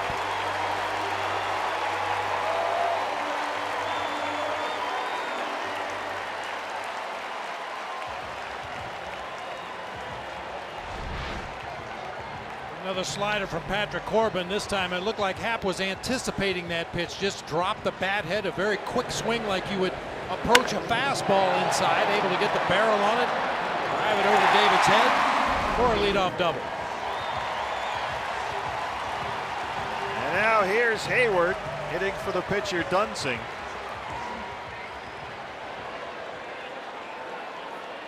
Jason Hayward, 284 and 6 homers.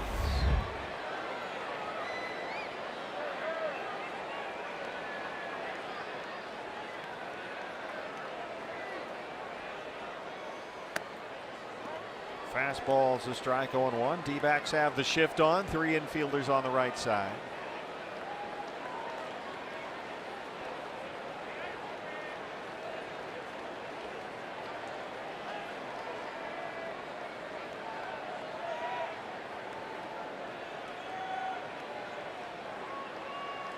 Boy, Hayward is a big dude at 6'5", 240, but he stands way off the plate.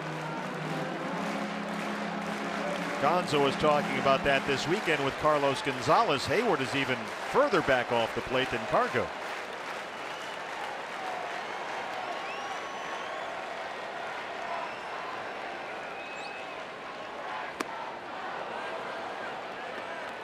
I've been listening to a lot of talk radio here in Chicago, and that's Cubs hitting coach Chili Davis, a former teammate of mine, and they were saying anybody that can get Jason Hayward to hit should get a 10-year extension.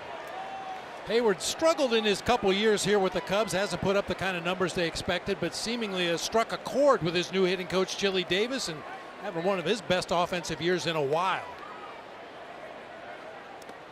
Yeah, Hayward got an 8-year, $184 million free agent deal, and it has been a massive disappointment.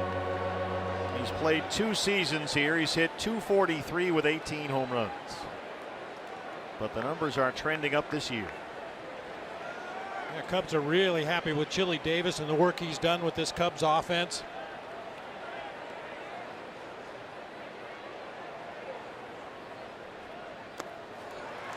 Laying off these sliders, it's even 2-2. Now, Hayward was a non-factor for the Cubs in last year's postseason. Had only 3 singles and 20 at-bats in the World Series 2 years ago. Former first-round pick by the Atlanta Braves.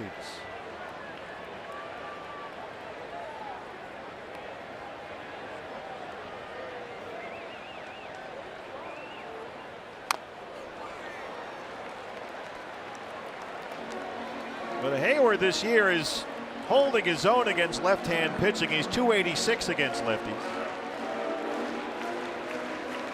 I saw this guy's first at bat in the major leagues was down in Atlanta.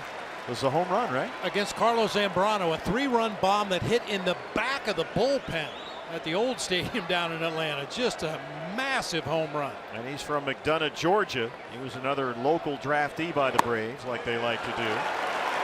That's when the Henry Aaron comparison started. He's worked at full 3-2.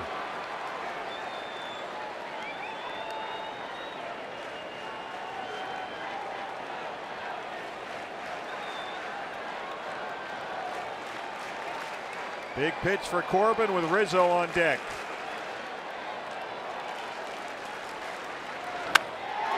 Base hit. Brian Butterfield will stop Happ at third. They're on the corners with nobody out. That was a heck of an at-bat by Jason Hayward. You mentioned that plate coverage. Even though he stands well off the plate, that ball's out there off the outside corner. He gets just enough of it to drive it through the right side of the infield. Happ had to hold up momentarily at second base just to make sure that ball got through. He can only move up 90 feet.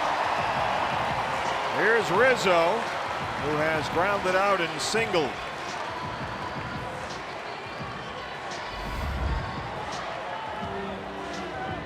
Cubs maybe getting a little better look at that Patrick Corbin slider.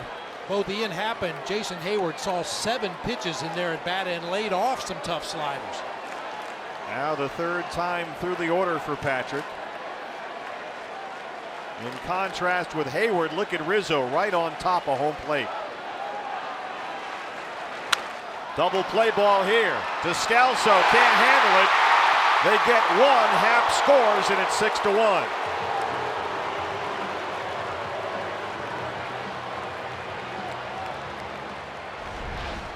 That's a nice recovery by Daniel. Just loses the ball as he goes to make the transfer right there, but stays with it. Knocks it over to Ketel Marte with his bare hand to get the force play at second base. And the run scores. Well, that's great presence of mind and physical ability to dive in the dirt and knock that ball over to your shortstop with the bare hand. Now Chris Bryant to his 0 for 2.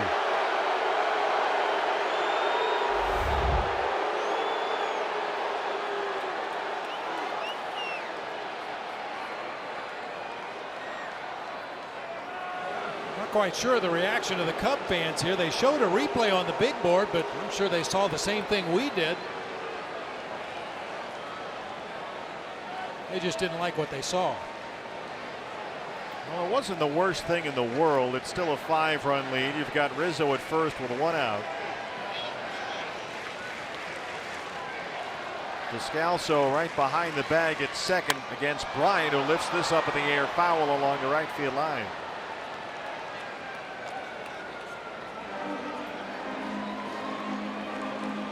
Mentioned earlier that this is the guy against whom Patrick really needs to be careful.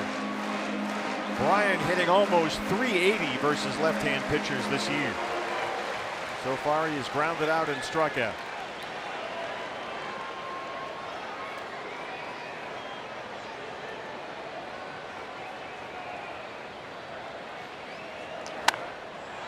Another one down there, and it's 0-2, a fastball in. How about that? 4 for 8 career against Corbin.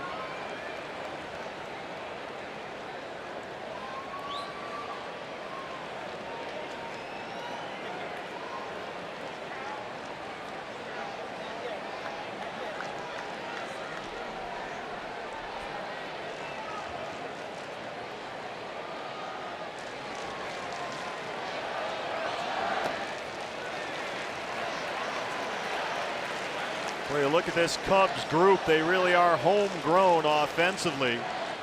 Bryant was the 2nd pick in the 2013 draft. Almora was the 6th pick in the 2012 draft. Ian Happ, 9th player picked in the 2015 draft. They have gotten it right every year under Theo Epstein. 1-2 on Bryant. Guys they picked up like Addison Russell in trades. Anthony Rizzo, very high draft selections as well.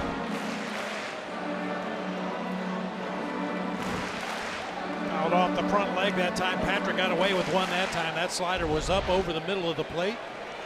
Bryant just caught the top part of the baseball, fouled it off his left leg. Patrick about to throw pitch number 80 tonight.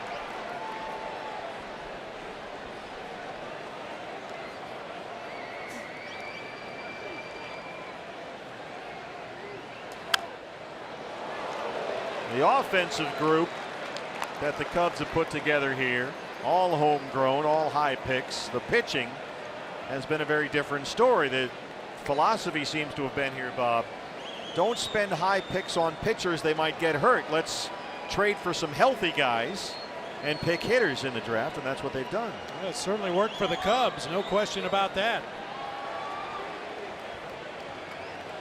Still 1-2.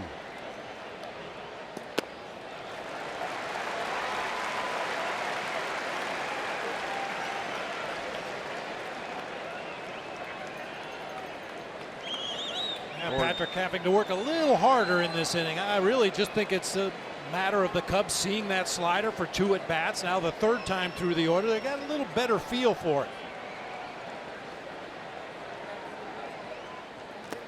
Swing and a miss. Or not.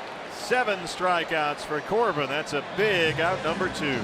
Bryant's first at bat, he saw a curveball and then 4 sliders in a row to strike out.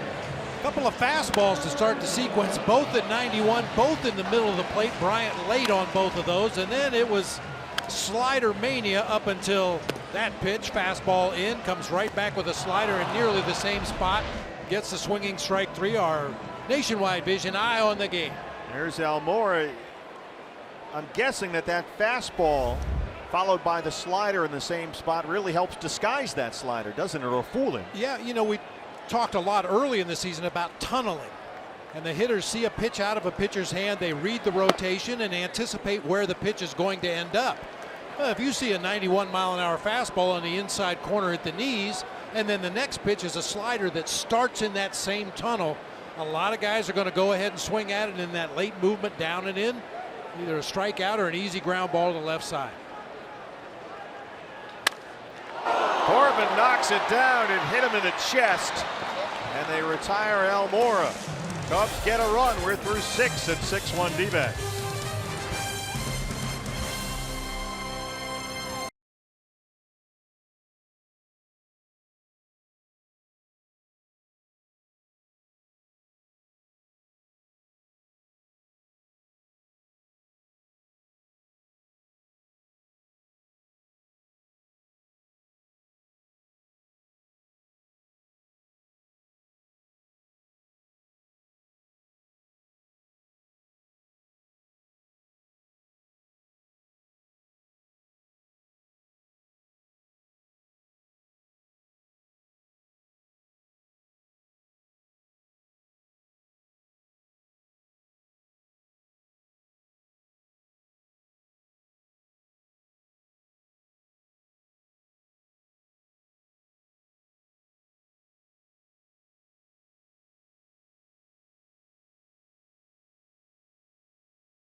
Lead over the Cubs.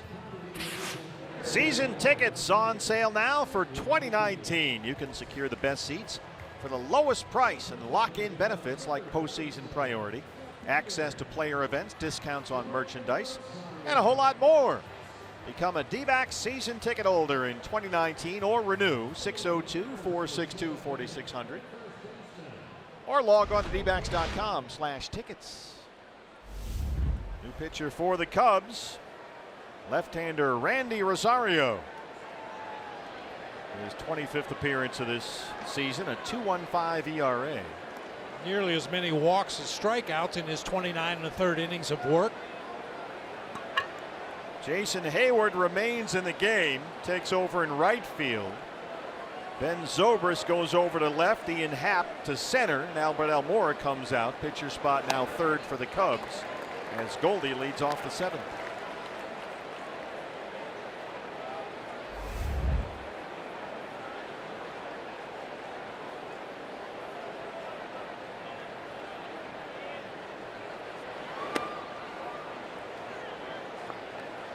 Goldie homered in the second, his 22nd of the year.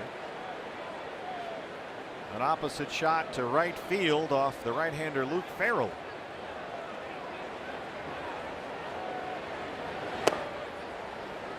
And Goldie's homer came with 1 out in the 2nd inning. The D-backs have not had a base hit since. That's a plot line that we've seen far too often this season. A lot of offense early and then very little in the second half of the ball game. Fortunately, Corbin has been outstanding tonight. Patrick giving up just 1 run on 5 hits with 7 strikeouts. Goldie ahead, 3 balls and 1 strike.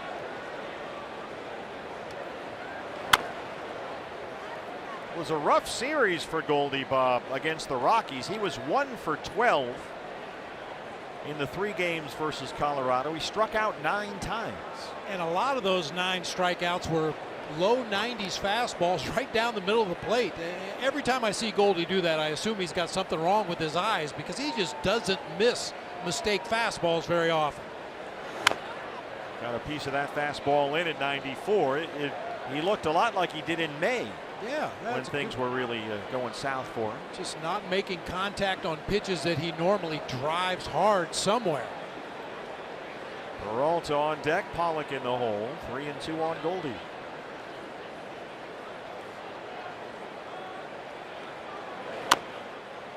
There's a tapper that gets by Rosario, but he gets over to the bag and they get him at first. Hey fans, today after every D-backs win, get 50% off all pizzas at regular menu price using promo code D-backs50 at papajohns.com. David Peralta. I'm negotiating to get Ron Swanson in the booth. I think we found some guys that can make it happen.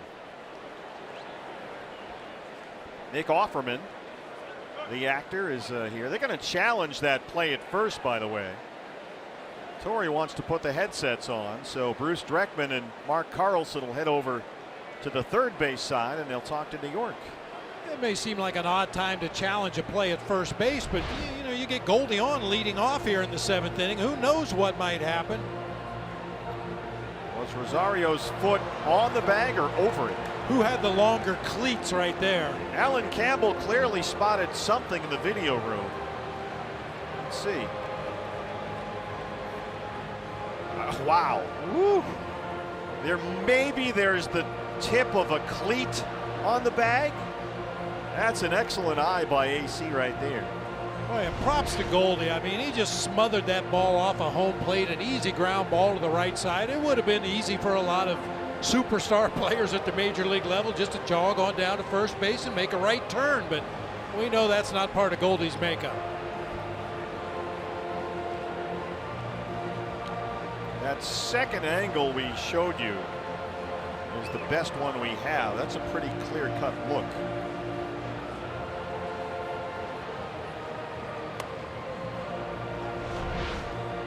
Is Rosario's foot on the base or over it?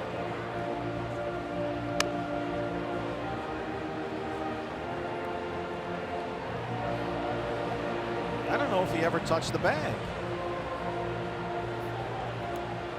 Wow, that's about as close as it can get right there. Isn't it, though? I jokingly said who has the longer cleats, but that may turn out to be the difference in that play. And you always talk about the way Goldie hits that first base bag perfectly. The front of the bag with his foot down. Try to hit the front of the bag with your toe if at all possible. That's the fastest way you can get to that base. And that may be the difference right here. There's Joe Madden, his pitching coach Jim Hickey, who worked together so long in Tampa Bay when Madden was the skipper there. Now Hickey has come over to the Cubs. You can tell it's awfully close by how long it's taking, but it looks like the word is in.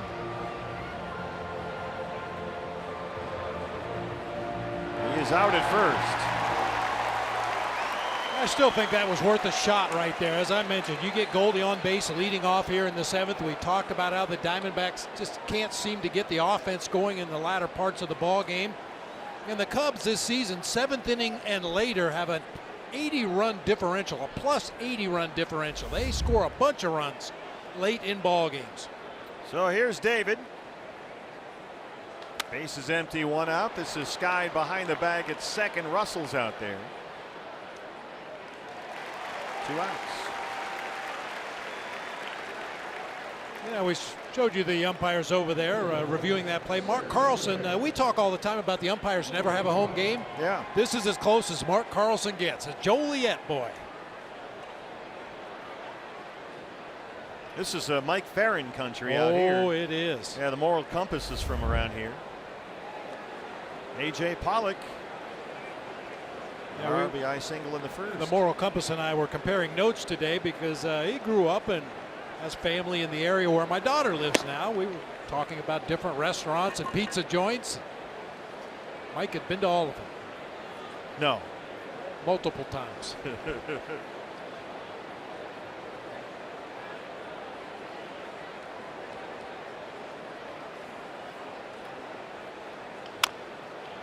Well, chopper, tough play for Bryant. Bare hands, and he's got no play, and Pollock's got an infield single.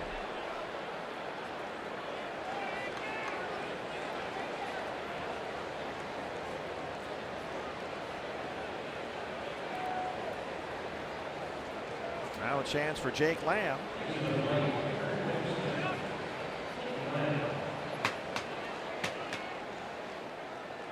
Jake 0 for 2 with an RBI.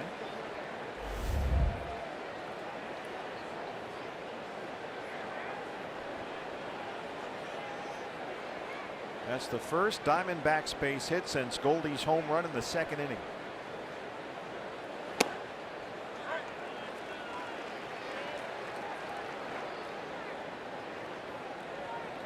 Lamb this year 178 against lefties.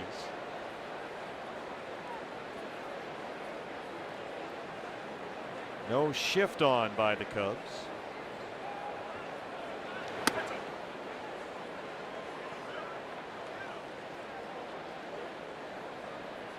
Although Happen center is a couple of steps over toward left center field.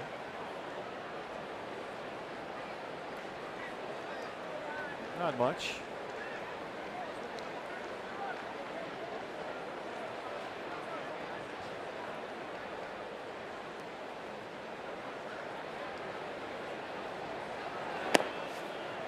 Rosario starting to spray it around.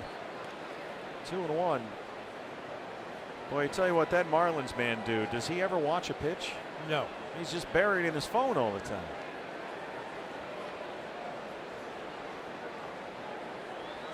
What a gig. Nice work if you can get it.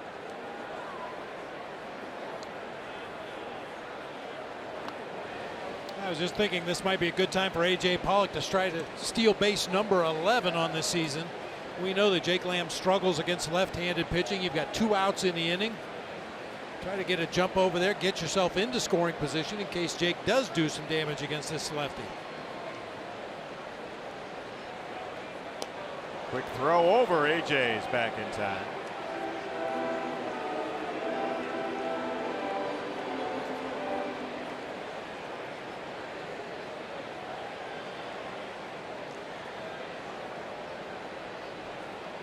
I'm stalking Nick Offerman.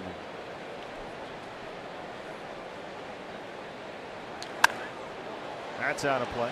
You apparently haven't heard what Nick Offerman does to stalkers. Yeah, well, I imagine. He's in the booth just to our right here with Lenny and JD getting ready to sing the 7th inning stretch. Nick Offerman, who was in Parks and Rec for a long time, as Ron Swanson, did a great job in the movie The Founder with Michael Keaton about Ray Kroc and the McDonald's empire.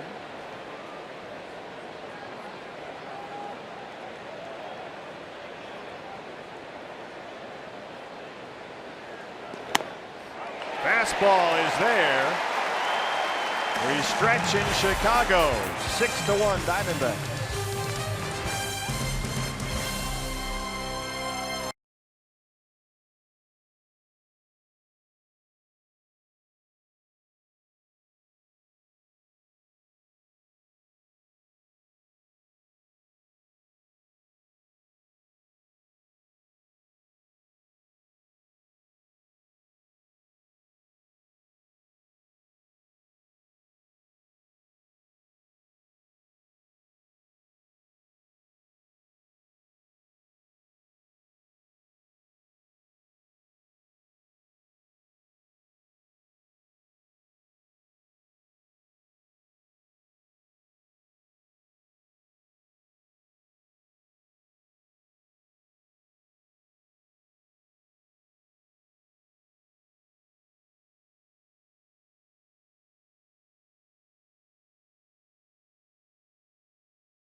third, Patrick Corbin really expanded the strike zone. Bounced a slider to start the sequence, threw one away, one down and in, and then another one in the dirt to get the swinging strike. That man is hungry to drive in runs. You can take advantage of that aggressiveness.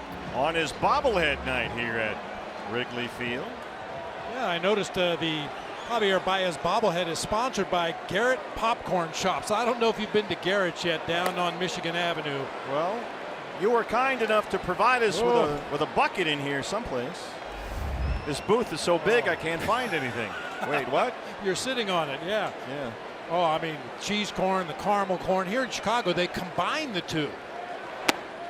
They love to combine foods in this city. Yeah, you have a Chicago tradition. Garrett since 1949. Yeah, that's good stuff, good stuff. I'll have some waiting in my room when I get back. Besides the American Girl dolls and the new sneakers and everything else, there might be some Garrett's popcorn. Well, thank you for getting me a bucket of this stuff. That's going to be a little post-game meal back in the hotel. 1-2 on Baez. Corbin back out to start the seventh at approaching 90 pitches. Hard to third. Lamb is there.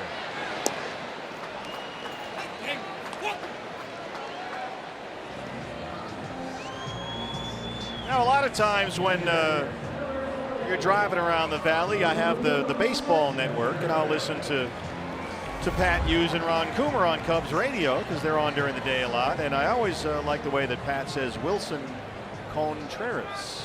Who's your guy? Nick is here. Oh, my goodness. We just wanted to touch your skin. Big fans, big awesome. fans. Steve Berthune, nice to see you. How are you, sir? Sorry? No. Can you do an inning? Half an inning? Bert is negotiating with Nick Offerman. Appreciate it. Try to make him part of our crew. Really good to see you. Big fans. Oh, big hold fans. on. Can I get a picture? Here, BB, take a picture. The game has suddenly come to a stop here. Well, this is important. Oh, this is important. Boy, this is great. 1 and 2. Outstanding. Awesome. Nick, thank you very much. Appreciate it. Have a good one. Nick Offerman in the booth. That's big time right there. What's happening in the game? It doesn't matter. Swing. Oh, he just did get a piece of that one. Or did he? No, he struck out. So Corbin gets Baez to ground out. Contreras swinging.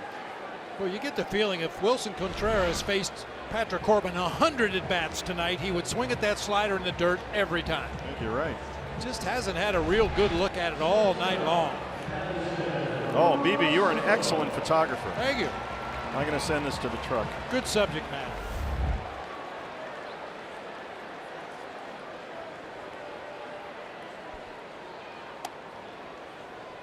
Now, see, if my staff were here in Chicago, we probably could have got Nick to hang around for half an inning or so, but he has his staff shepherding him to his next appearance. It was what a nice guy comes in here. He's got his Cubs hat on, his jersey. He's got a bunch of family here, but it's kind enough to stop by and say hi. Excuse me. Is that Todd Walsh I hear? Yeah. Did you make that happen? Well, I know a girl here. Tell us more. Well, and I think I know why he gave you the Heisman and said he had to go because. No, he was very nice. Oh no, absolutely. I just happened to bump into one of his handlers and I said, look, our guy, our play-by-play guy, has been fawning. I think I used the word fawning. Oh, that's probably correct. All over Nick. And on your way out, could you please just stop by the booth for just a moment? So I'm sorry I couldn't get you there. You scored a touchdown. Okay, thanks. Attaboy, Todd. I have sent BB's photo to the truck, and we'll see if it makes an appearance. Fawning worked. It often does. Yeah. If you just blatantly fawn, occasionally people just get beaten down and they give in. They feel sorry for you, yeah. That's how I got this job. I was going to say that you were longing, but I that might be a stretch. Tap the brakes a little bit. Might be a stretch. Yeah. Ben Zobrist. Boy, what a good pitch right there. First pitch strike with a high breaking ball and then just dots the bottom of the knees at the outside corner with a fastball.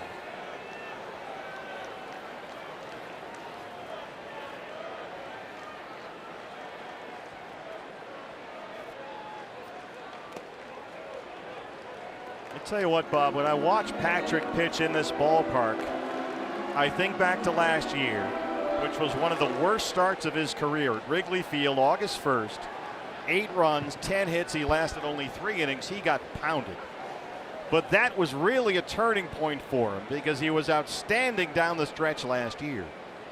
And after his loss to the Cubs here, he won 6 games and pitched to a 2.69 ERA.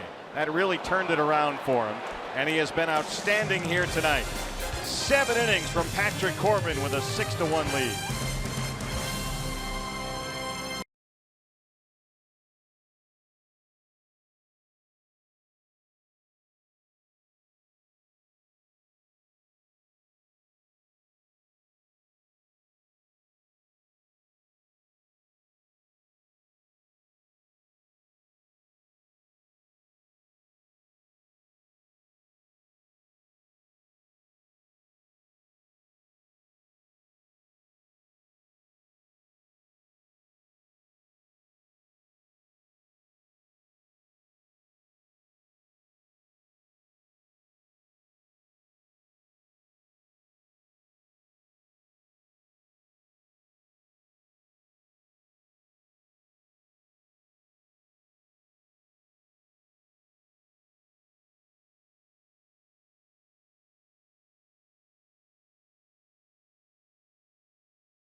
The lead story is D-backs 6, Cubs 1. The backstory is the booth visit from the great Nick Offerman. How about that? You're an excellent photographer.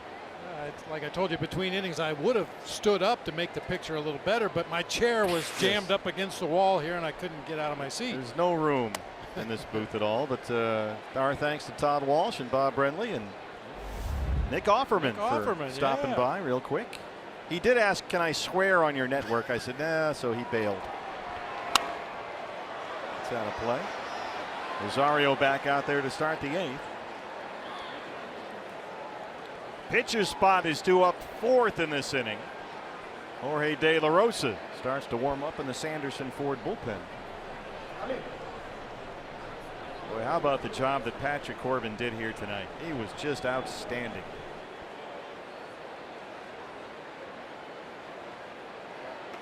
One run allowed, 6 hits, no walks, 9 strikeouts. Center field, Ian Happ is out there, drifting over toward right center. What away. Now, when you were working, you did 8 years, I believe, right? You and Lenny doing Cubs TV. Did you ever meet a guy, a celebrity that you, to use Todd's word, fawned over, or somebody that really stood out to you? I don't think there was ever anybody I fawned over. There were some guests that I enjoyed having in the booth more than others. My favorite people ask me all the time. I had 2. Buddy Guy. Oh, legendary blues guitar player. Has a club here in Chicago, and one of the most humble superstars of music I've ever met in my life. Just couldn't have been a nicer guy. And the other one was Mr. T. Oh, pity the fool. Oh, he was a riot. He was just a riot. I asked him at one point, you know, you're a big dude. You must have played some football in high school. No, I never played football. I said, well, why wouldn't you play football? And he got this grin on his face and said, my mama wouldn't let me. That's awesome. Oh, he was great. He was a piece of work, boy. One thing I discovered, though, a lot of the Hollywood stars, with air quotes, Yeah. they're not real good on their feet. If they're not reading lines that Well, they've yeah. memorized, you know, there just wasn't a lot of pizzazz from guys that I expected to see it from. So, well, I don't want you to name any names. No but, names. No names. 3-1 on Descalso with Jeff Mathis on deck. And then it was always fun to have the visiting broadcasters come over and sing the 7th inning stretch. I remember when Bob Uecker came in with the Brewers, they asked him to sing one day for a Saturday game. And Daniel Descalso takes ball 4. As usual, you know, 40,000 plus here at Wrigley, all very well lubricated by the 7th inning. No. And Uecker gets on the mic and, you know, root for the, well, he wasn't going to say Cubbies. So he said, root for the Brewers. You do the same for the Cubs. But the boos were so loud after he said Brewers You didn't hear the second you part. didn't hear the second part. Well, that's a very diplomatic way to play it, right down the middle of the fairway. Mathis had a big hit in this ball game, a 2-run double with 2 outs in the first. So Jeff has now hit safely in each of his last 6 starts. And in those 6 starts, he's got 4 doubles and 6 RBIs. He's now off the interstate, 202 for the year.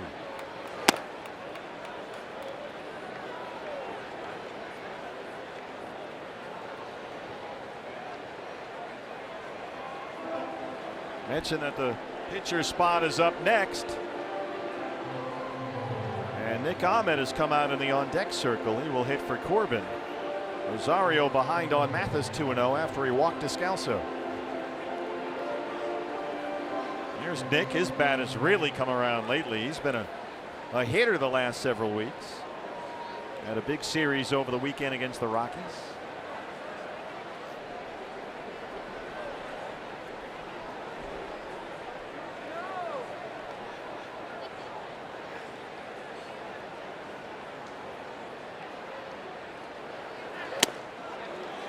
Fastball right there. Took a big cut, 2-1.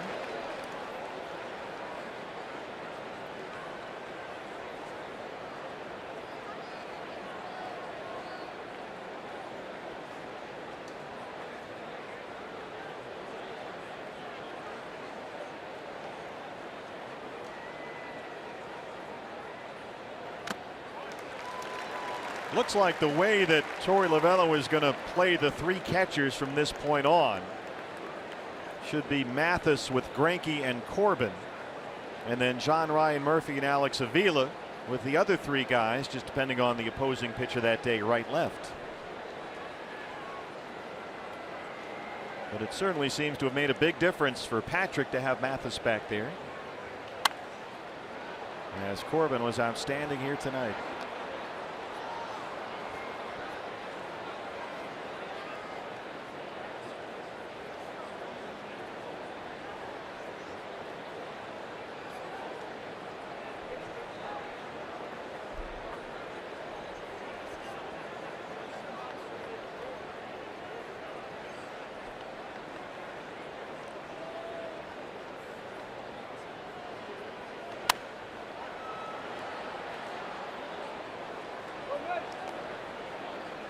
There was a brief period of time about a month and a half ago when Torey indicated that John Ryan Murphy was going to get more of the playing time behind the plate. At that particular time, John Ryan was swinging a hot bat, hitting the ball in the air, getting some home runs, driving in some runs. But as the playing time increased, the productivity rather went down.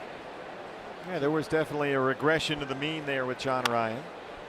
That one squirts to first. Rizzo, tricky throw. And they can turn 2. Rizzo with his throw there had to avoid hitting Descalso in the back, and they get the force at second.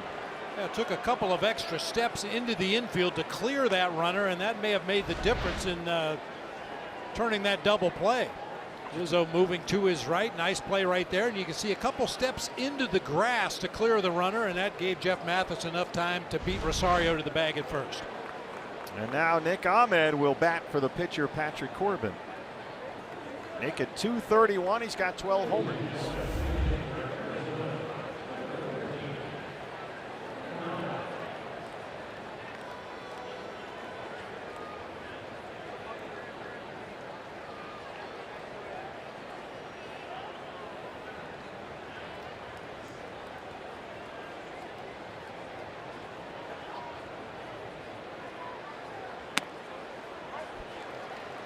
Nick has 5 RBIs in his last 2 games.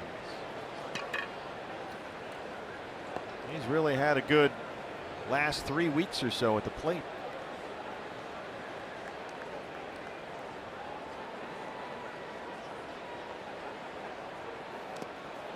Rolls away from Contreras, and Mathis moves into second.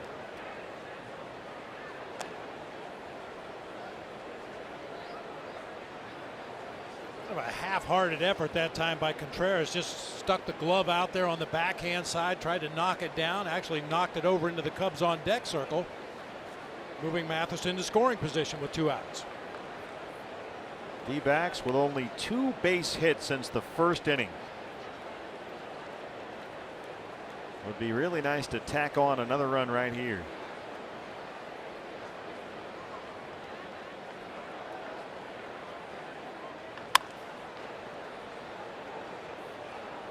Boy, that's a good example of what we've seen a lot of lately from Nick Bob. He is ready to turn on those pitches. Oh yeah, turn and burn and hit it hard. Don't just push the ball into play, drive it into play. Couldn't quite keep that one fair. A ball and 2 strikes.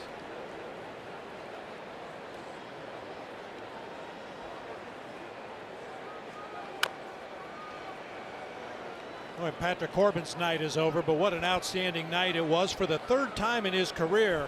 Had a game with 9 or more strikeouts and did not walk a batter. How about that? And was as he was for much of last year, basically, even with the 9 strikeouts, pretty much a ground ball pitcher tonight. A lot of ground ball outs. Big double play, turn to win the 2nd inning. 2-2 on Ahmed.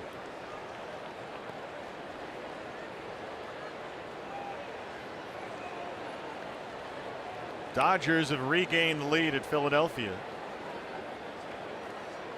D-backs a game and a half behind LA, 2nd place in the NL West.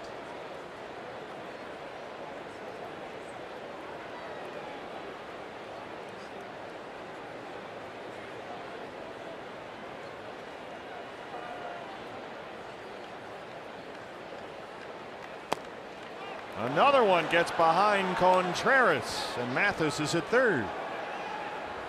That would look more like a pass ball that time. He just clanked that one. Watch him chase this pitch with the mitt. Instead of shifting his body, he just throws the mitt inside there, tries to hang on to that ball as best he can, but off the heel of the glove, moving Jeff Mathis to 3rd base with 2 outs in the inning.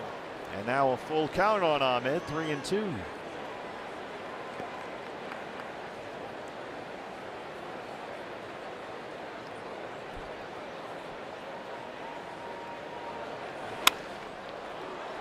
Once again, he jumps on that breaking ball, hanging out there.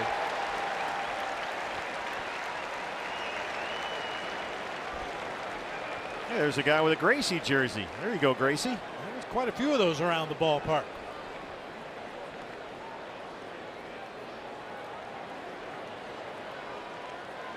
That's a great thing about coming to Wrigley. You'll see uniforms from Ernie Banks, Billy Williams, guys back in the day. Andre Dawson, Ryan Sandberg, Mark Grace, right up to today's players. How about this at bat by Nick Ahmed?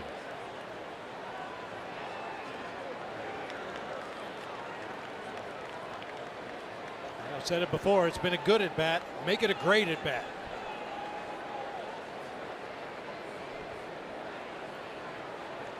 Pitch number 9 on the way. Mathis at 3rd, 2 outs. Here's the 3-2. We'll keep going. I haven't seen a lot of Rosario this season, but it's a little puzzling to me. A guy that throws 96 miles an hour throws so much off-speed stuff. Lots of change-ups and breaking balls.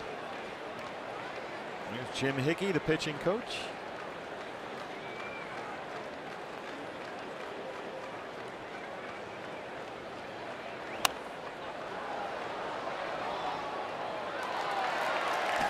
Rosario is going to reach his pitch count in this at bat. Good grinding at bat. 6 foul balls so far in this at bat for Nick. You hear guys say that all the time after a ball game. We were grinding at bats. Guys were grinding at bats. This is what they're talking about.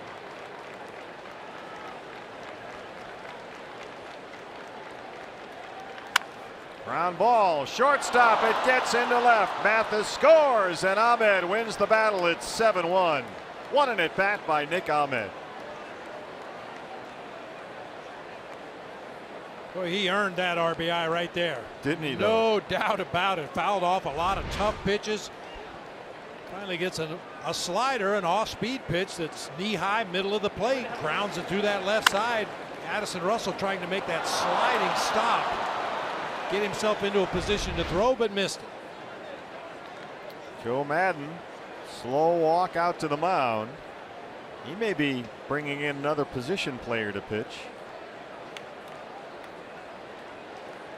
Something he did a lot over the weekend against the Cardinals. There's no one in the bullpen. Now here comes somebody. Out of the dugout. It looks like Caratini. Yeah. Yeah, the backup catcher is going to come in and pitch. Victor Caratini back after this.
Was enough for Joe Madden to go to his backup catcher, Victor Caratini, to come on and pitch in the 8th inning. He just pitched the other day, Friday, when the game got out of hand against St. Louis.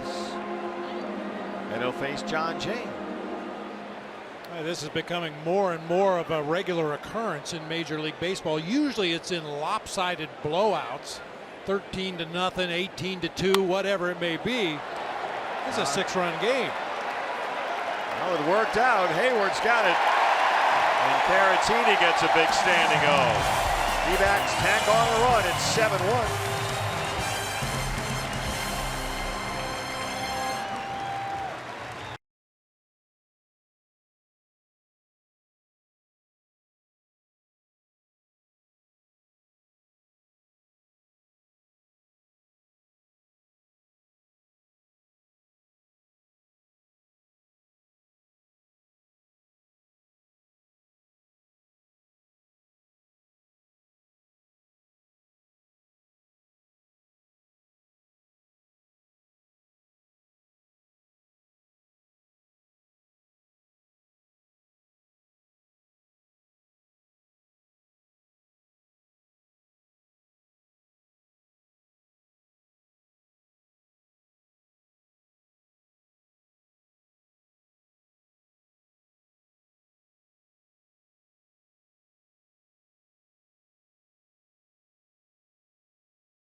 D-backs have a 7-1 lead over the Cubs. Fans, secure your seats now. Big games coming up in September. Don't miss them. Cubbies will be in September 17th through the 19th. The Rockies and then the Dodgers. Some big series at Chase Field in September. Get your tickets right now at dbacks.com. Left-hander Jorge De La Rosa on to work the bottom of the 8th inning. Ian Happ leads it off for Chicago.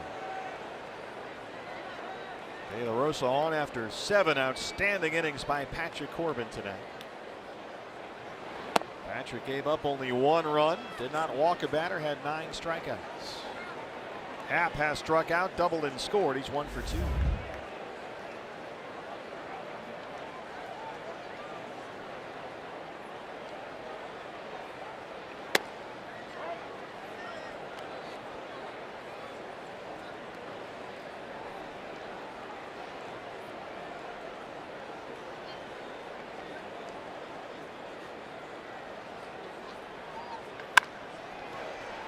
Nick Ahmed stays in the game at shortstop, and sure enough, first one goes right to him.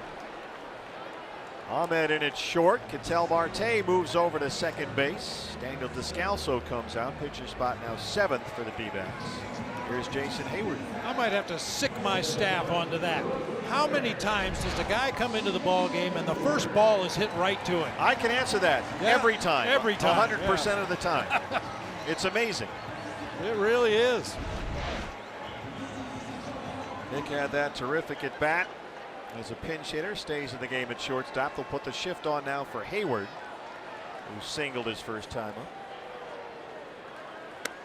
Yeah, that Nick Ahmed at bat, that's one of the better at bats we've seen this year. He saw 11 pitches, had 6 foul balls of those 11. 5 of them came with 2 strikes on him. Just kept battling and fouling off the borderline pitches, fouling off the tough pitches until he finally got something he could drive through that left side.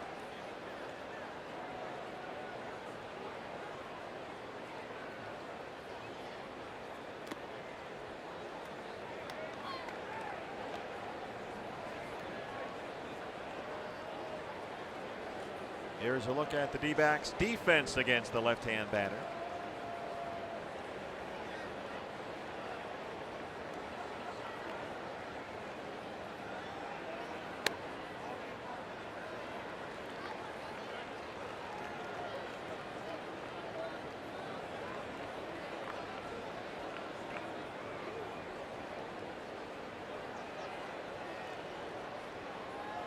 D-backs 7 runs on 8 hits. Cubs 1 run on 6 hits. That one's punch foul the other way. Clay Buchholz goes here tomorrow night. Buchholz back off the DL. He's up against Kyle Hendricks. And then Robbie Ray goes Wednesday afternoon. No official starter yet for the Diamondbacks for Thursday's day game here. Then it's off to San Diego. Into the shift. There's Ketel Marte. 2 outs.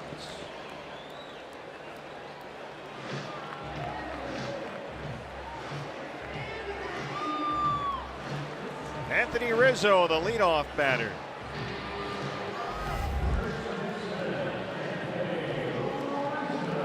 But in his wildest dreams as a child, he never expected to hear those words come out of a broadcaster's mouth. Anthony Rizzo, the leadoff hitter. I remember Madden first did this last year, trying to get Rizzo's bat going. It seemed to work. And his numbers batting over .550 as the leadoff man. It certainly has worked out this year. Just 8 games. This is number 9 with Rizzo batting leadoff. The interesting thing about him is the power's just not been there.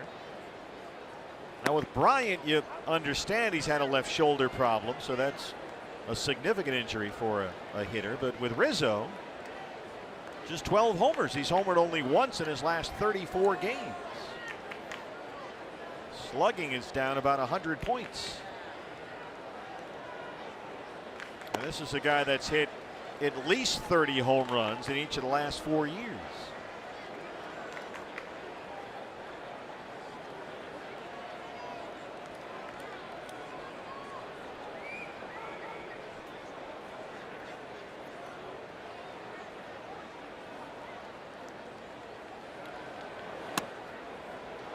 Fastball's a strike. 2-2. Yeah, Rizzo hit 7 home runs in the month of May. In April, June, and July, he has 5 combined. Yeah, it's odd. It really is. But it hasn't really hurt the Cubs, still leading the division. Best record in the league. How about Jorge De La Rosa? A 1-2-3-8, 7-1 D-backs in Chicago.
Seven 7-1. A lead over the Cubs as we hit the 9th inning in the opener of this 4-game series. Those aren't craters. That's where Goldie's home run balls have landed. D-backs season tickets for the 2019 season on sale now. Get access to the best seats for the lowest price. You can choose from a full, a half, a series, a weekend season ticket plan. You can design your own plan, and the D-backs will help you out. Log on at dbacks.com. We'll see you at Chase Field next year. Yeah, we see that every day at the ballpark. Diamondback staff escorting fans around early during batting practice. Different seats in the ballpark, different angles. You like this seat, you like that seat. You want to move closer, you want to move farther away. You pick your seat.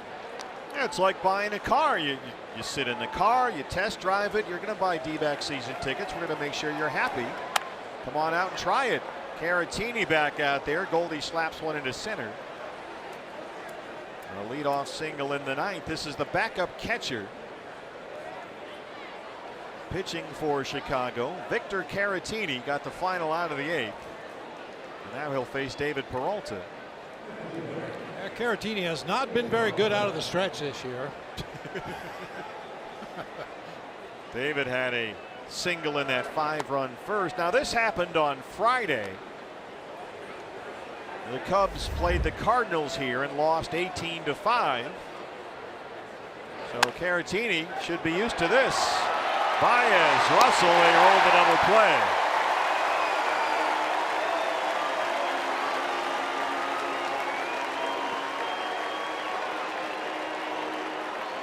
Now the Cubs in that game here Friday used 3 position players to pitch. First team to do that since the '79 Brewers. And here comes Madden. He's going to have some guys switch gloves. I think he's going to send Caratini to first base and let Anthony Rizzo try to get an out here in the 9th. And this is going to get a big ovation.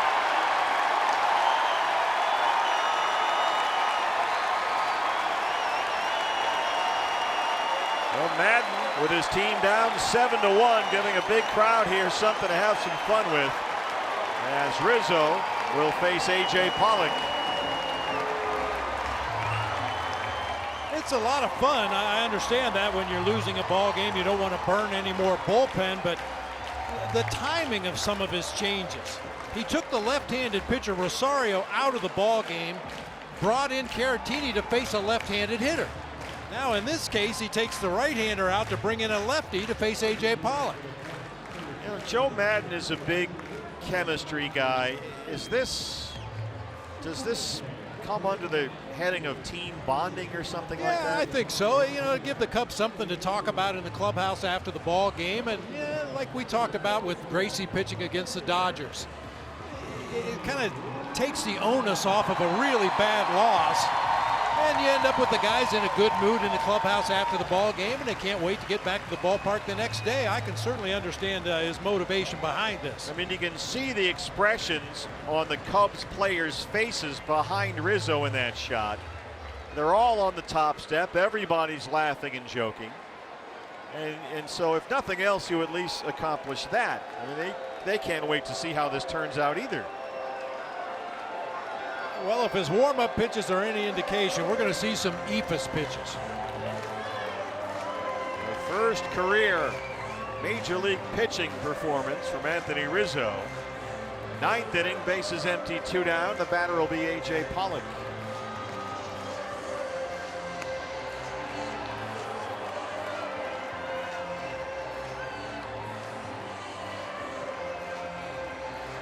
Well, the outfield is not quite sure what to do. Jason Hayward was playing in the vines. Anthony Rizzo turned around and saw his right fielder standing literally with his back against the wall. Not exactly inspiring, but they're on their feet and cheering here at Wrigley.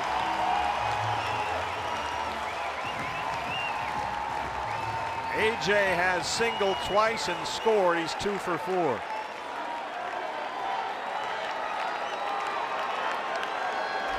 Cubs will put 3 infielders on the left-hand side against Pollock, who's in there at .302 and 12 homers.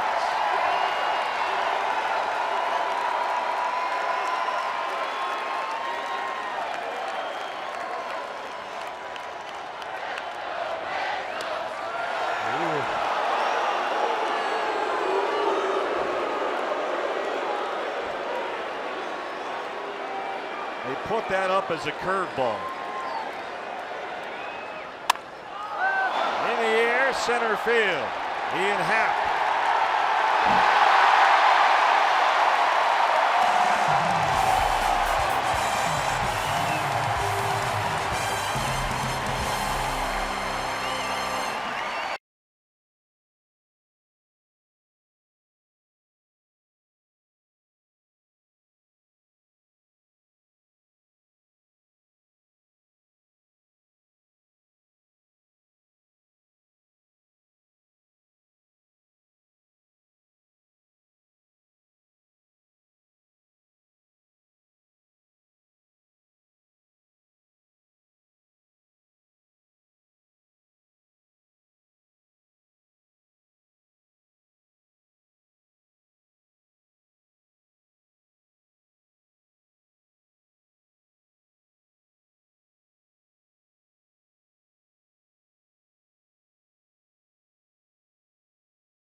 River game summary. Patrick Corbin was just tremendous tonight.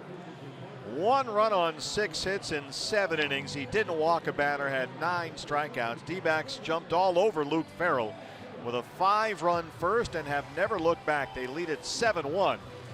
And now Matt Cook is on for the bullpen to get the final 3 outs. Yeah, early runs, Good pitching, good defense. That's a pretty good formula. Matt Cook on to close it out here, making his 15th appearance of the season. As we know, a lot of those as a starter. And you'll have to make a roster move tomorrow when Clay Buchholz gets the start. So we'll see what happens in terms of the roster spots. Buchholz back tomorrow against Kyle Hendricks. Bryant will lead off the ninth. And the pitcher spot is up next, and Caratini, the backup catcher, is going to hit for himself.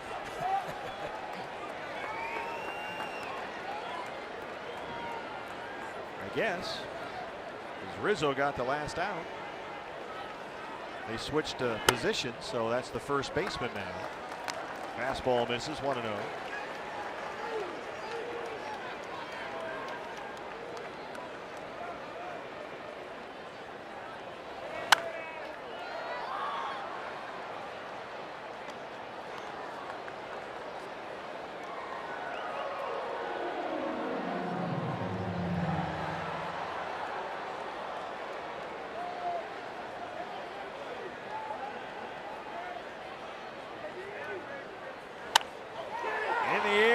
Field, John Jay.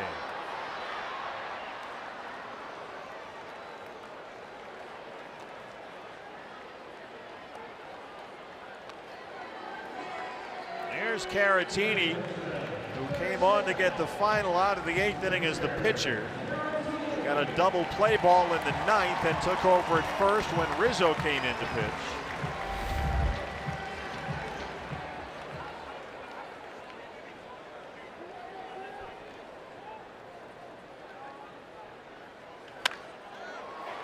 Hopper for Ketel Marte. 2 down. Todd Wall standing by. D-backs live post-game show. Follows our ball game on Fox Sports Arizona. Baez, last man standing for Chicago. It is Javier Baez bobblehead night here tonight.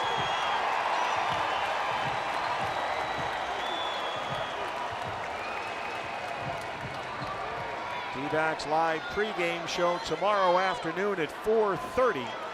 Buchholz and Hendricks, game 2 of the 4-game set, then day games Wednesday and Thursday.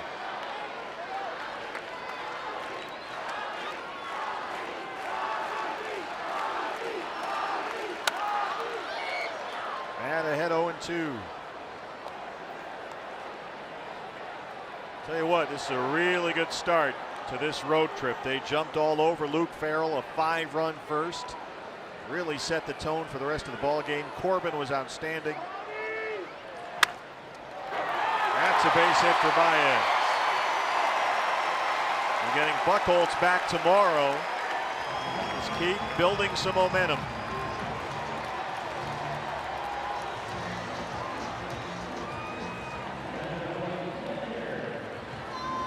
The catcher, Wilson Contreras, has struck out all 3 times he's been up.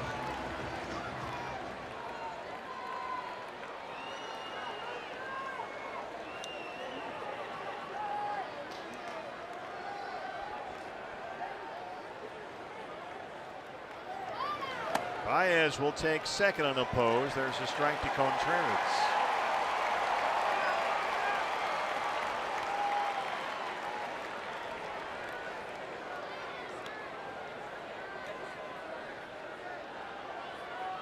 No stolen base for Baez.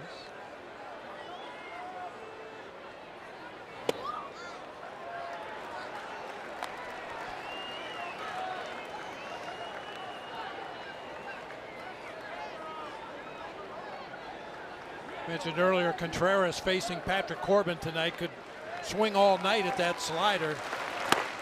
6 swings and misses against Patrick Corbin tonight on that hard slider down and in. Something to file away. Certainly for Robbie Ray when he starts Wednesday afternoon here.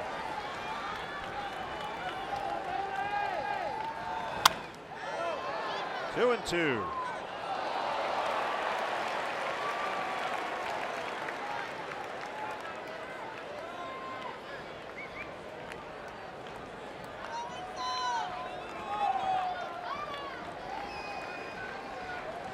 Addison Russell would be next.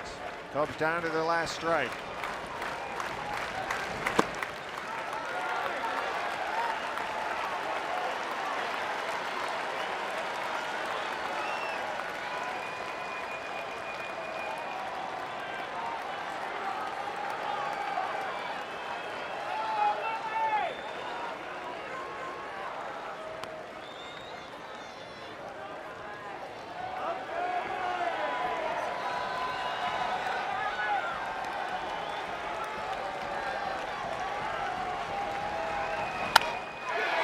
Right center, John Jay's got it.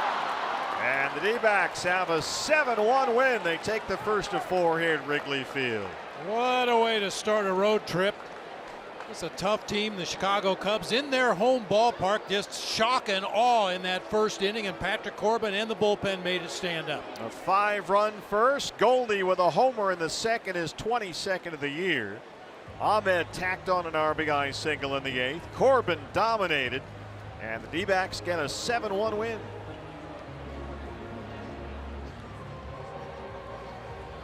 Great start to the road trip for the Diamondbacks, who now move 9 games over 500. They improved to 55-46. Looks like the Dodgers are going to get a win in Philadelphia. Dodgers did win. They beat the Phillies, so it's still a game and a half in the second for the D-backs. 7-1 the final. Up next, it's Todd Walsh. Reaction from inside the clubhouse. It's D-backs Live, presented by CenturyLink. A whole lot more from Wrigley Field right after this.